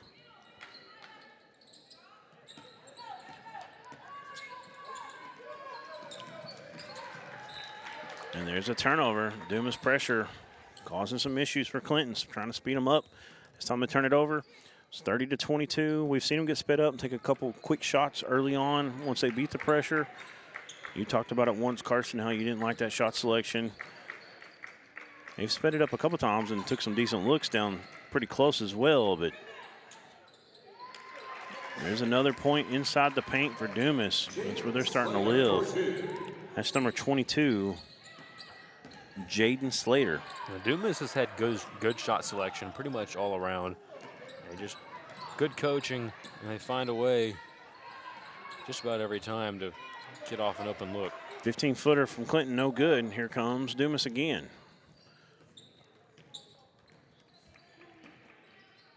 We got 4 girls up at the scores table fixing to check in, doing a little bit of platoon subbing. There's a contested 3 off the bank, no good. Board ripped away by Clinton. Here comes the Lady Yellow Jackets. They get it up ahead. It's a 1-on-1 spin move. Got a little out of control that time under the goal. Dumas up ahead with 3:52 to go in the second period. Oh, almost stolen. Still loose. Clinton's on it. 2. Looks like we're going to get a timeout from Clinton head coach. Good time to call that one. It's a 10-point game. They're going to save the possession, have another opportunity here. Let's take a break. We'll come back right after this with more from the ASN Classic. We see you. Your incredible potential and willpower set you apart. You're first to take that leap of faith. First to get to work. First to solve the problem. No burden should be carried alone. We'll be there. Every step, day, challenge. First is your destiny. We get it because first is who we are.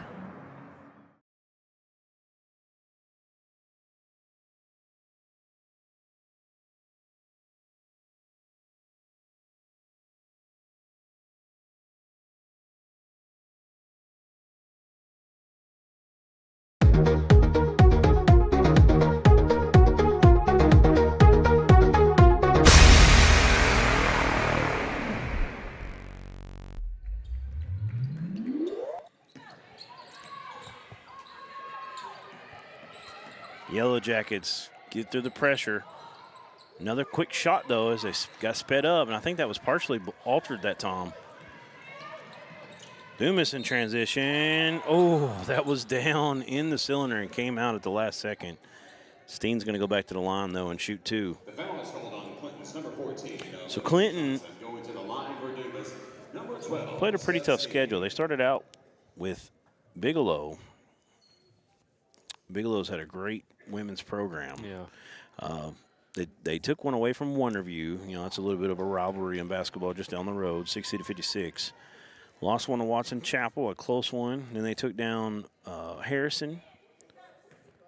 So they kind of win-win, lose-one here as they got started early. Sheridan they lost. They beat Mount St. Mary's. And they lost by 3 to Perryville. North Little Rock playing a 6A team. and then Rogers right after that. Got a loose ball out of bounds, stays with Clinton. But as they've gotten more here recently, they've able to take down Star City, Ozark Mountain. They lost one on Rural Special. They took one from Norfolk, and BB clipped them last night. They've been playing some tough competition so far. They had a tough schedule. North Little Rock and Rogers, I think, was on there too, and Sheridan. Harrison. You know, some bigger schools, but.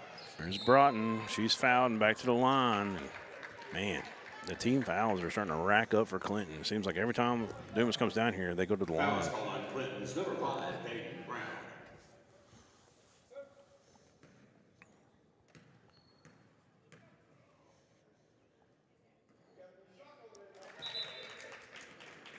Broughton gets the first one to fall.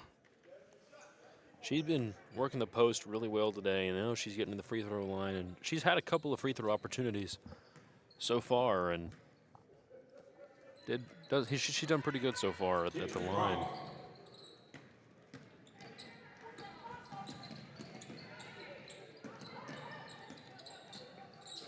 She gets both of them to fall. 13-point advantage for Dumas. Clinton out of sorts. On a back dribble. Kick out. She's going to drive in. I think she thought she got fouled. She tried to draw the foul there. No good. Here comes Dumas on the attack. That was Steen. Her shot's no good. Yellow Jackets back with another opportunity to cut into the lead here. Man, miscommunication. I think she tried to drop it off to her teammate and ended up giving it to a Lady Bobcat. And there's a nice rip move and finish from number 10, Kenya Johnson. And it's up to 15, and I feel like right now is that time in the game where Clinton's really got to slow it down here and get some stops, and if not, this thing could get ugly quickly. Nice block. It's a good job. Broughton had a look. She gave the extra pass there.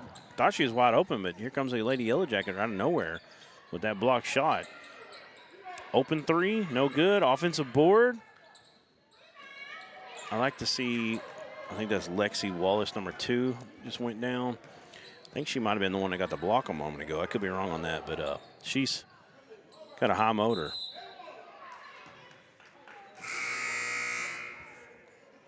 Checking in for Dumas is number 4 on the rounds, and number 24. They called a travel on that last one for Dumas. You don't see that often from them. They're a real well-coached team. Both of these teams, really, have done pretty well in the coaching department. Yeah, Coach Broughton, Karen, she's a legend over at Dumas. Been doing it a long time. And Coach Post over for Clinton, he's been really fun. He's taken this program over, really elevated them. They've had a great program in the last 5 years or so here at Clinton. It's a tough Euro. It won't fall, but she gets her own rebound. Johnson, she's thought about taking a three. She'll drop it down in the corner. That three's no good. Broughton battling for the rebound. They're going to say she fouled, I think, as she went over the back a little bit. The foul is called on Dumas, number 34, 14 checks back in. That's Olivia Johnson for Clinton. Her first personal. Coming out was number 12. Checking in for Dumas is number 2. We don't have her on the roster, so we apologize.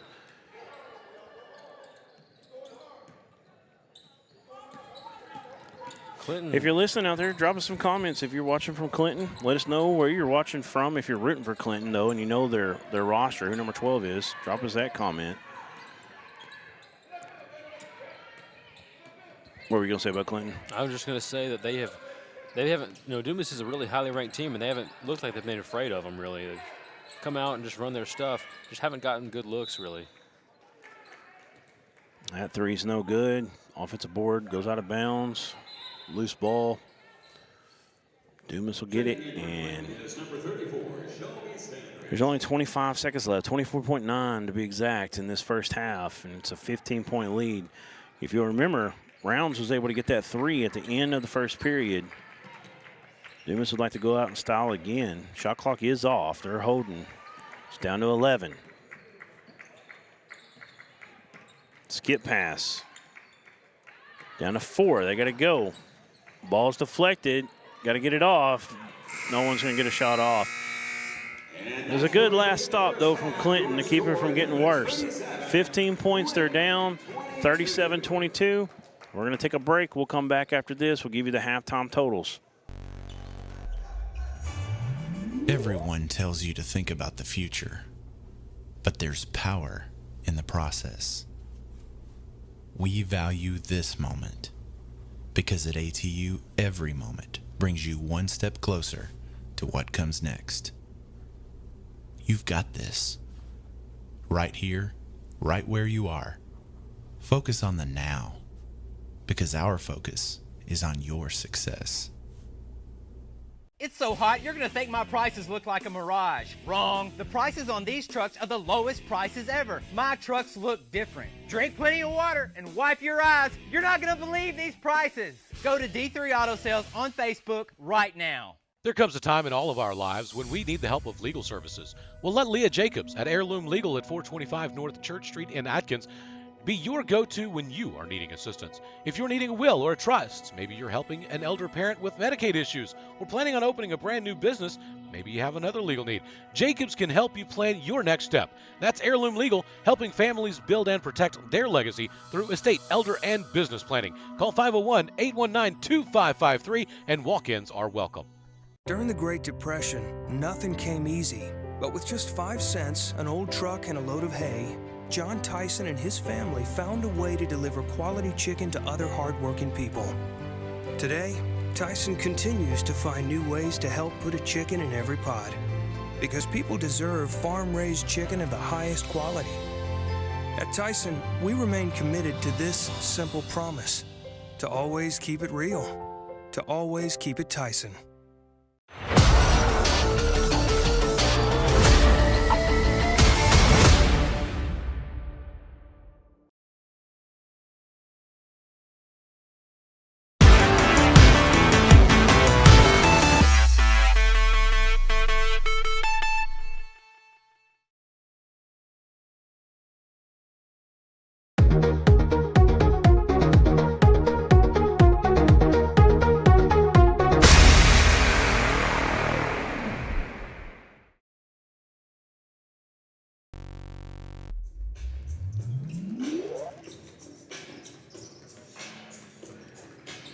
All right, we're back, and get you to some halftime totals. We were kind of trying to get our rosters down to start, so these aren't exactly perfect. But so we got 9 for Elena Round. She had 3 threes, 4 for Kenya Johnson, 3 for Stephanie Steen. She did it the old-fashioned way. 4 for Kiera Jones, 2 for Zion McKenzie, 10 for Kendry Broughton, and 2 for Jaden Slater. Over for Clinton, 8 for Maggie Gresham, all in the first period. They really had a tough time scoring in that second period. 2 for Olivia Johnson, 6 for Caden Brown, 2 for Kaylin Lasley, and 2 for Kenna Collins to round out the Clinton side. 37-22, 15-point game. Dumas has really dominated inside. Now, I will say I felt like early on Clinton was going in and doing a few things with Grisham and Brown a couple times, you know, 2 of the taller girls for Clinton.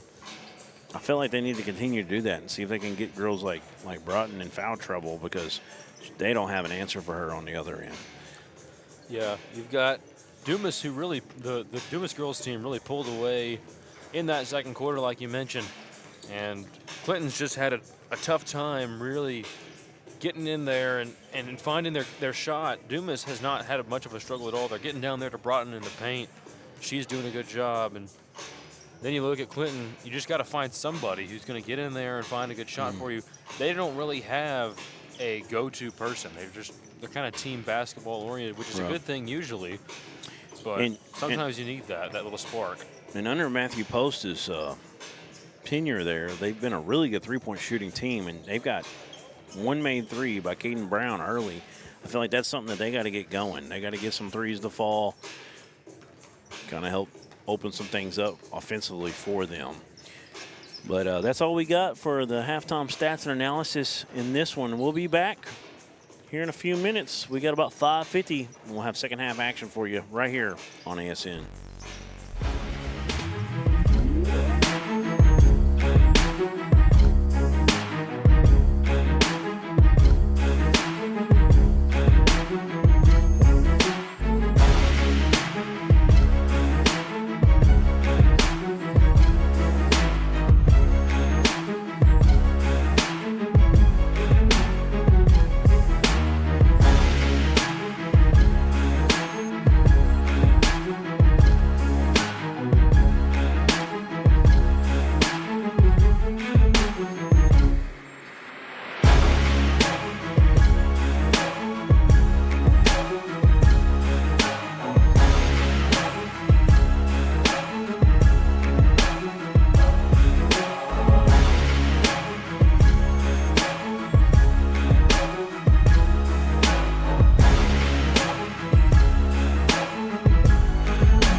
right, we're back.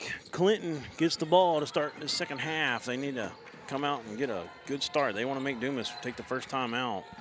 They're down 15, and there's a turnover right off the bat as they overthrow the corner.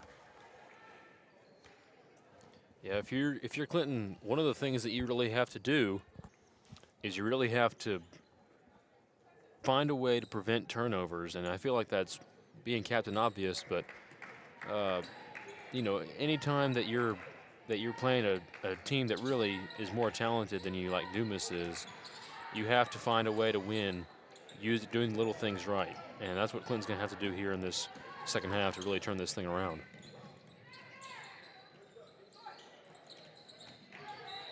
That one's going to go to bounce. He's going to stay with Clinton this time.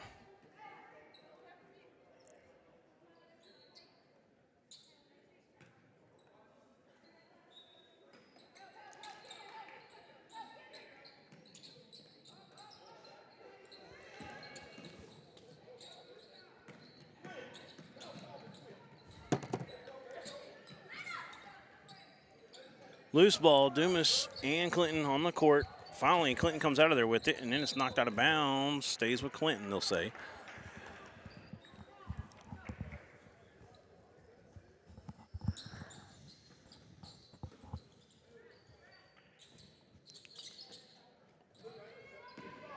Lexi Wallace with it. Dribbling on the Tech logo. Now she comes close to the perimeter here. She's going to get a screen, goes away from it. She gets around her woman and up off the glass and good. And there's some points in the first two for Lexi. And some points that Clinton needed in a bad way. They've cut it to 13. They got to get stops now. Open free throw shot was no good. Broughton runs down the offensive board. And she'll bounce pass it into number 43. That's Zion McKenzie. Zion McKenzie. Her two is good. And it's back to 15, 39-24. Like we said, Broughton, she doesn't always have to score. Clinton dribbles it off a foot. It's a 2-on-1. Dumas gets out and running. Can't make that one. Clinton gets the rebound. Here come the Lady Yellow Jackets. They need to slow it down. You do not want to run with Dumas if you're Clinton. You have to convert on that layup, though, if you're Dumas. That's a great shot, and you gotta be able to finish there. Too slow on that move. It gave Broughton plenty of time, the time where she was going to go, and she partially blocked it. Johnson gets it in the Broughton. Broughton gets fouled this time, and she'll get to shoot two. Broughton in that first half was 6 of 6 from the free throw stripe. She had 2 field goals in the paint and 6 free throws for her 10. Trying to add to it right now. 7 of 7. Like you said, coach's daughter had a lot of time to shoot free throws in a nice gym, right?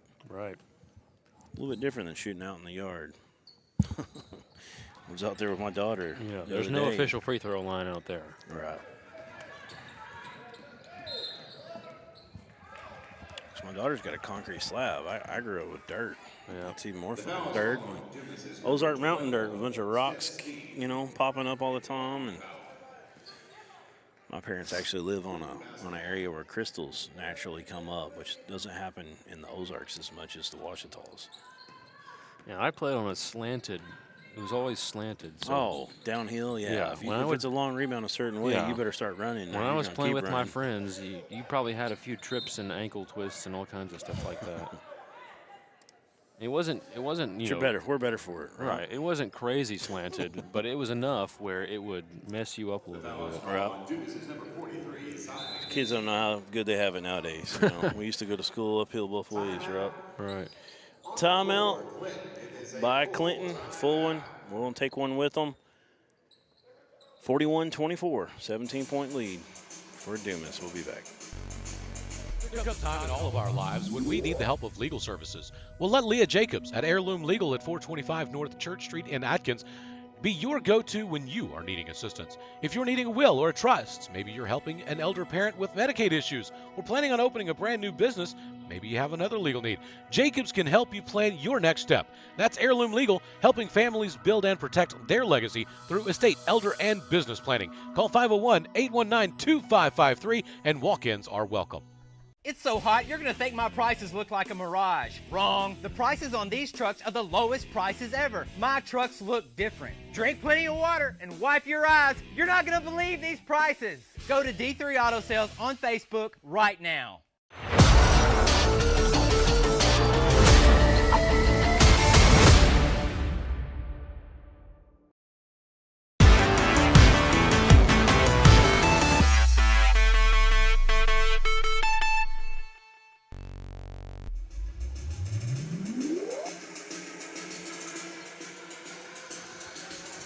All right, we're back. 17-point lead for the Dumas Lady Bobcats. They've had their way with Clinton. Clinton's got to slow it down a little bit. Dumas wants to speed you up and get you going, and Clinton's really struggled in that aspect today, trying to keep up with them. Once it becomes a fast-paced race, you know, they've turned the ball over a lot. That one poked away. Clinton will have another chance here from the baseline.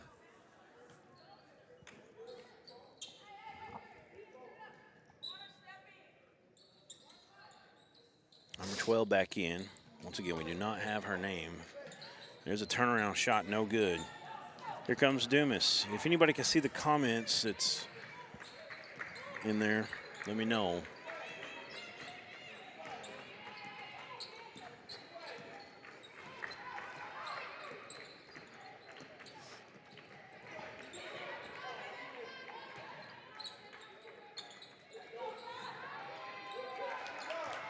It's Broughton. Yeah. Broughton 43, I think. No, that's Zion. That was Zion. Yeah. McKenzie. So Broughton's 34 and McKenzie Right, is 43. So. Messes with your dyslexia, you know. Right. I don't have that, but. Right. There's 2 for Steen. Off the transition turnover. They just continue to grow the lead here. Up to 21 now. A little curl action that time for Clinton. They couldn't get the runner to fall. Broughton bringing it up, pushing the pace here. Now they'll slow it down.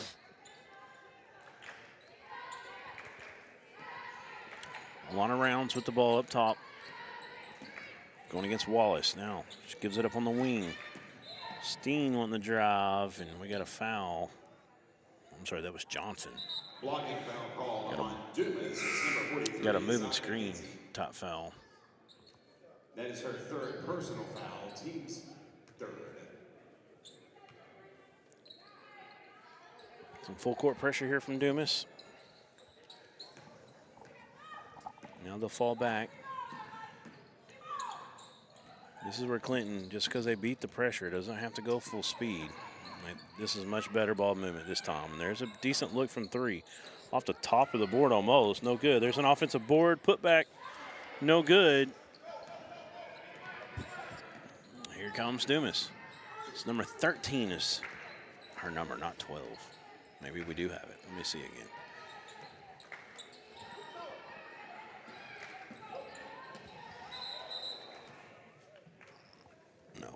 No luck. Yeah, this is a tough game for Clinton. You just gotta. I mean, that's just.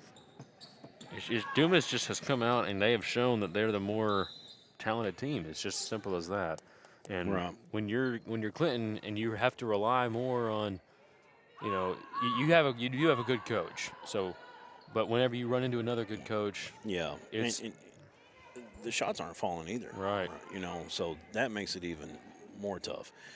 I mean, there's been times they move the ball pretty well, but they can't make the open shot when they get the chance. And when you got all those combinations going, you got Dumas who's more physical than you, they're more athletic than you, and you're not making shots, you're going to have a long day. Yep, exactly. There's an open 3 for Rounds, and it's good. Her 4th 3 in the game. She's got 12 points, all from behind the arc. 24-point lead, 48-24. And that was a good job that time, putting some pressure on Dumas and getting themselves to the line. Yeah, Clinton's got to find some source of offense here. I don't know. have they scored? I mean, they've got 2 points in the third period. Yeah, I mean, that's just. Make it, well, still 2 at the moment. And That's then a rough quarter. Yeah, and in the second period, they only scored 4. Right. So they scored 18 in the first period, and since then, it's been 6 points. Trying to make a 7 right here. They will. And it has dried up for sure.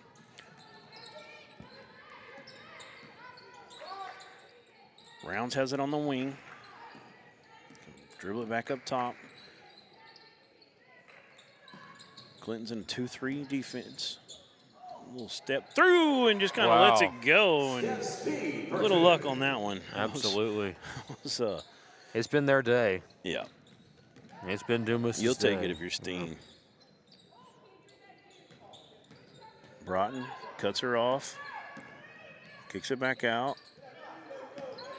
Number 13 drives. Right-hand finish is good. Nice play there. And, you know, this one might be out of reach already, but it's just about building confidence and finding ways to get in there and really just say, okay, this is going to be our scorer. Use this as a time of development or anything like that. Yeah, he credited that to Kenna Collins, but it wasn't Collins. That was 13. Number 13 for sure. Wallace gets this foul, and Broughton, who is perfect at the line, 8 of 8, trying to get her 10th made free throw if she can get both of these to drop. Wow. I didn't expect to see someone go 9 for 9 from the free throw strap. Yeah, Dumas has almost doubled what Clinton's put up. They get 3 more. Well, 2 more now. Dumas was down 18 to 15. And since they made that 3 to end the first period, it has been all Bobcats. Yep. There's a foul. And the last 3 trips from Clinton have been a lot better. They've gotten to the free throw strap twice, and they got that little runner made by number 13. Yeah, it's been all Dumas. But they're when they've gotten to the line, when Clinton's gotten to the line, they've done well, but the struggle has been getting there. And just as I say that, they miss a free throw. There's a 3, though. No good this time.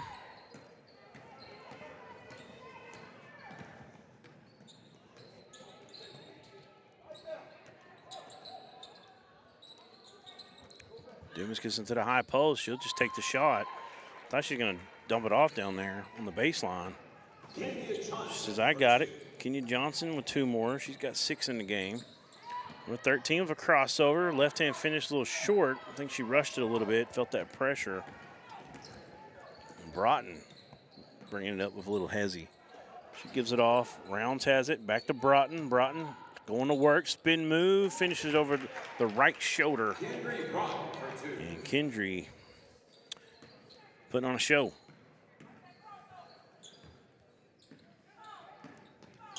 Lady Cats are going to have a real good season if they play like this every game. You're just finding who they can go to, get down to Broughton, let her go to work. Nice drive, couldn't get the finish. Broughton kicks it out, Rounds, extra pass. Johnson's 3's no good, and there's an offensive board. Good work from number 22, Jaden Slater. And there's Johnson on a curl. It's no good. Out of bounds. Back to Clinton. Checking in for Clinton is number 31, Kate Henry, and number 3, Caitlin Lashley.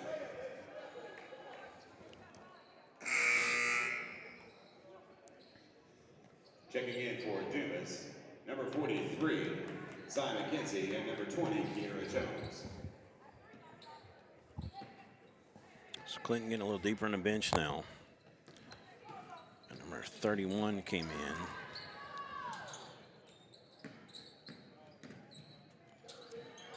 We don't have her on our roster either. Only roster we have for Clinton is a Scorebook Live roster. Yeah, 2 great looks at the basket for 31 for the Lady Yellow Jackets, and just couldn't cash it in. Got to make those. Yep, good job from McKenzie. They've almost got 60 with 15 seconds left in the third period here. It's a 58-28, 30-point lead. There's a turnover.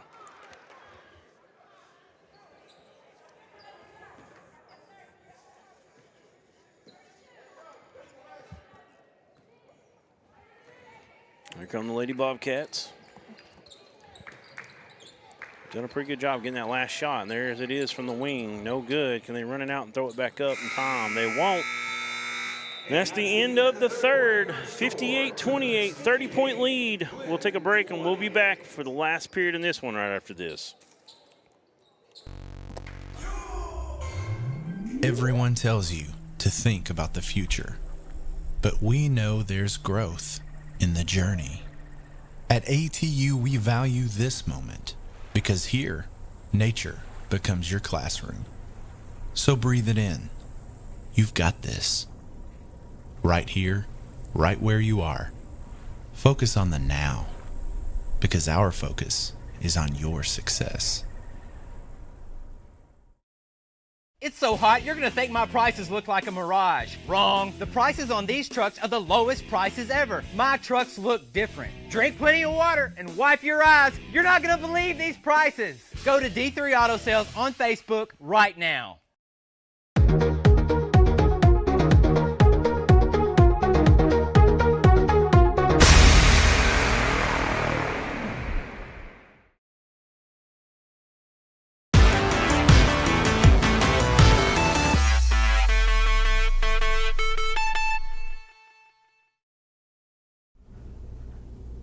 Everyone tells you to think about the future, but there's power in the process. We value this moment because at ATU, every moment brings you one step closer to what comes next. You've got this. Right here, right where you are. Focus on the now, because our focus is on your success.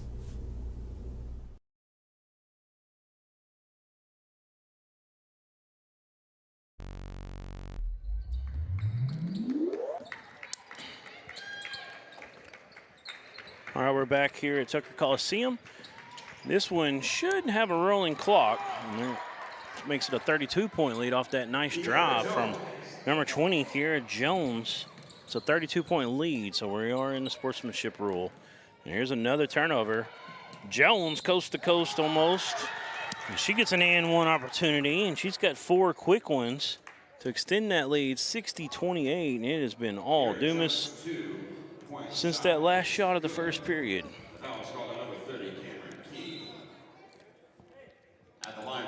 And no rolling clock yet. Yeah, clock should be rolling, but not quite started yet. So sorry, Carson, I got Aaron talking all the time that they can't hear, and then sometimes when you say something, I'm like, I feel like I got to repeat what he's telling us, that information. My bad.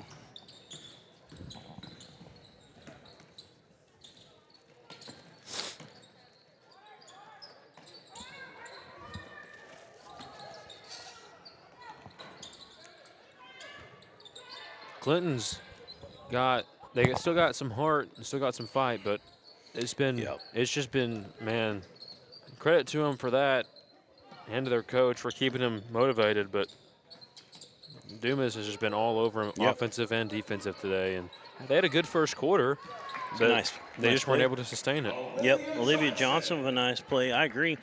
You know, and Clinton's a 4A team, but Dumas is a really good 3A team. We've seen that. They're deep, they're athletic. I mean, they've got, let's see, 1, 2, 3, 4, 5, 6, 7 different girls have scored so far in this one. Make it 8, I believe. Number 24, yes, that's her first. That is Shakala McCarroll, and she gets 2. Nice shot. Number 34 for the Yellow Jackets.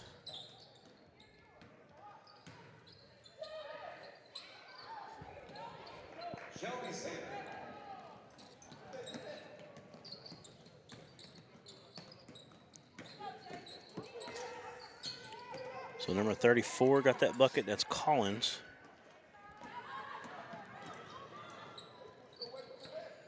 They've been all over the glass today. That's been a big just part of outrunning it. Clinton right now. Yep.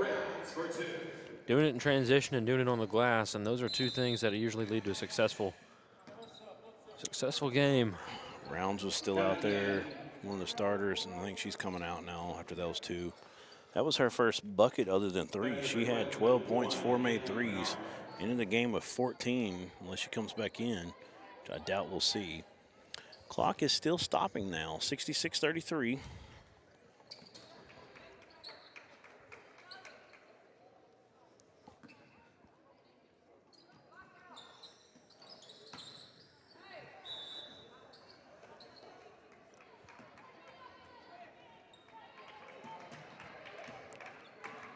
Yeah, Dumas is going to be. I believe you said they're 3A, right? I mean, they're number 3. They're going to be. They're going to be something to be reckoned with. I mean, looking at the way that they hustle, they're just obviously strong take to the basket there. But the way that they play, they're fast, they're athletic, and they're quick. They have all the right tools that you want in a championship contender. Yep, and they got length, and they got someone named Kendry Broughton that not everybody has, a true back-to-the-back player. You don't see it as much in today's game, and she is something that you have to be ready for defensively on her own, much less when you got girls like Rounds and Johnson and Steen that can get out in transition and get a bunch of buckets on you. And then they also have Zion McKenzie, another big down there. And when her and Broughton are both going, I mean, that's a lot of trouble. That's a lot of size to contend with. And then you just got all those girls that can really just slash. And they're fun to watch. And, you know, I mean, they're still scoring buckets and going up and down the court with their second and third teamers in right now.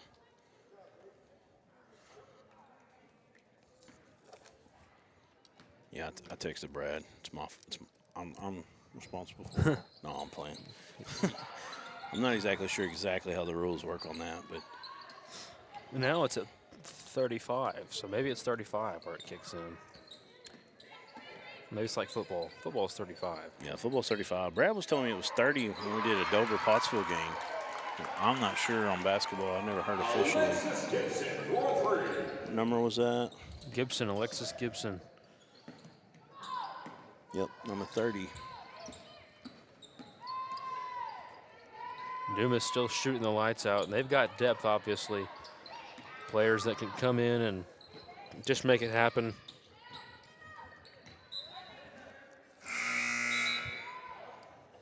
That one gets thrown out of bounds, stays with Clinton. Clinton's getting a whole new group in.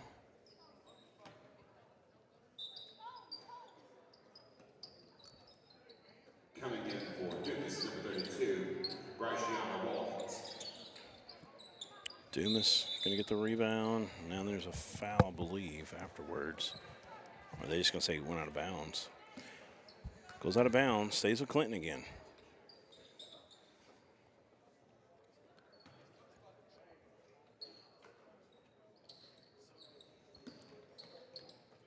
"13 has been a good player for Clinton today. She's gotten a few looks as they turn it over again. Yeah, we don't have her name, but I got her down for 2 points. She's had some decent looks at the basket, some curl action, giving it off a few times as well.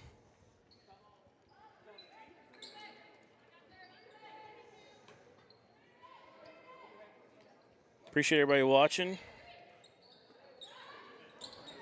Thanks for being a member, watching this game.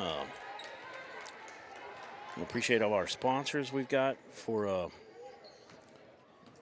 the Arkansas Sports Network that help us be able to do this and put on this classic here. I mean, it's been a lot of fun. We're just getting started. We're just in game number 2. Let me pull up that schedule for you. I'm looking forward to watching England tonight. I've heard a lot about them from being a 2A, being from a 2A school. Yeah, that'll be the nightcap tonight at 7:30. Yep. Scheduled for 7:30. England and Clinton boys. Carter Holland, of course, for the Clinton boys, one of the better players in the state. But after this one, we've got Dumas and Stuttgart at 1:30. That's boys. Then we'll have back-to-back Bergman versus Lamar games. The girls at 3, 4:30 is the boys. Then we've got the Lady Miners of Bauxite taking on our number 1 team in 3A, the Dover Lady Pirates, at 6 p.m. And then the England boys and Clinton boys we talked about a moment ago in that nightcap. So going to be a lot of good basketball to see. So right now we got the number 3 team in our 3A girls in Dumas. It's put on a show today, up 71-35 with 35 seconds left.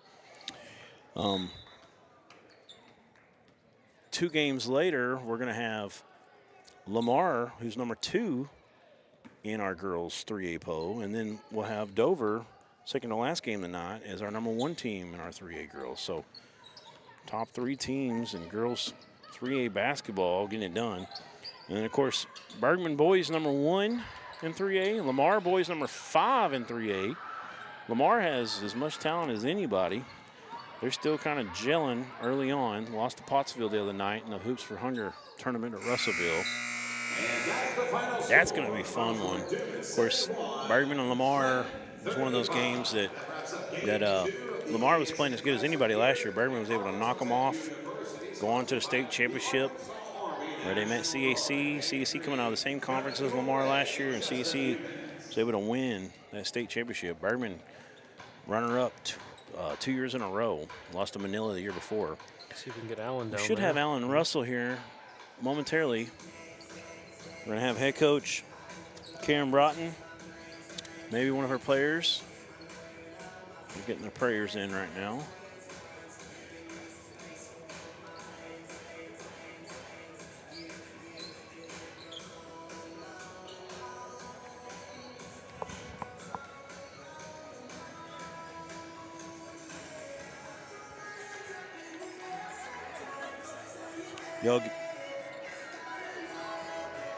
Allen is just about set, looks like. Just got to get him over there.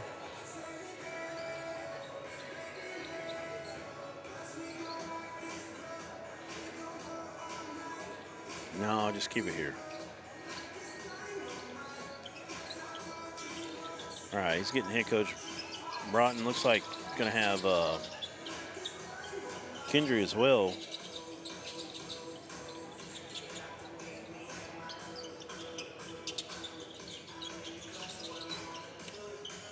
All right, Alan, go ahead and take it away. All right, you come out here today. You played a fantastic game. You're one of the best players in the state at the female in 3A female basketball. What are you seeing out here to be able to be competitive like this? What have I done? Yeah. It's just putting God first. That's the first, and just competing, just getting better every day, working hard in my craft, just kind of perfecting and just kind of, get better every day. As long as I'm growing, I'm winning, so that's just something You seem to thrive in any environment y'all are in, like last year, even in the state tournament, being so young. How are you able to do that so young? Honestly, it's just preparation. I don't have any pressure because I prepare very well, And just by the grace of God, I'm just able to go out here with no nervousness and just play ball just the way I love to do it. Congratulations on player of the game. Thank you. You're welcome. Coach, you got a pretty good basketball team. Are you able to, you can win from shoot from the outside, or you can play from the inside. How are you guys so talented? First, we want to give glory to God because without him, we wouldn't even be in this position. I'm just grateful to be able to have a whole bunch of young ladies who work very hard and are a great group of kids.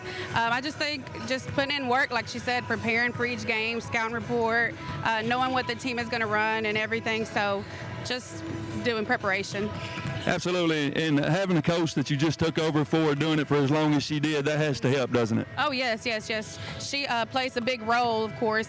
She's had these girls as they were a little bit younger, and then I had some of them in junior high. But, yes, of course, hats off to her. She's done it for a long time, and she knows what she's doing. For future coaches in the future here that's going to be playing in our ASN Classic, what's the benefit of playing in something like this? I think just the bright lights for the kids so that when they get to state, they're not just like a deer in headlights. The bright lights kind of got us there at the beginning, so I told them just take a deep breath and calm down and play your game, and that's what they did. But I think that's beneficial, just showcasing them too as well. Absolutely. Yeah. Congratulations, Coach. Thank you. Congratulations again. Back up to you guys. This Dumas team's for real. Yes, they are, Alan. Great job from them today, and our D3 Auto Sales Player of the Game, Kendry Broughton.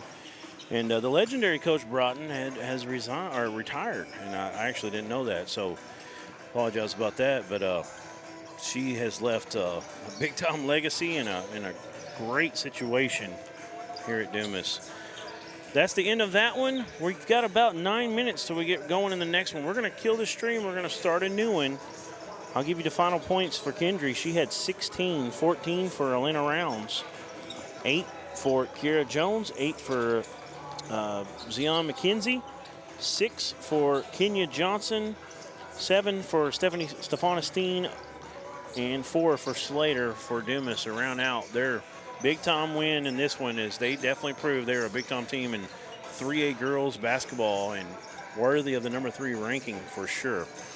That was a fun one. We're going to go ahead and kill the stream. We'll be right back, and we're going to have Dumas boys versus Stuttgart. Stuttgart, the Rice Birds, right after this.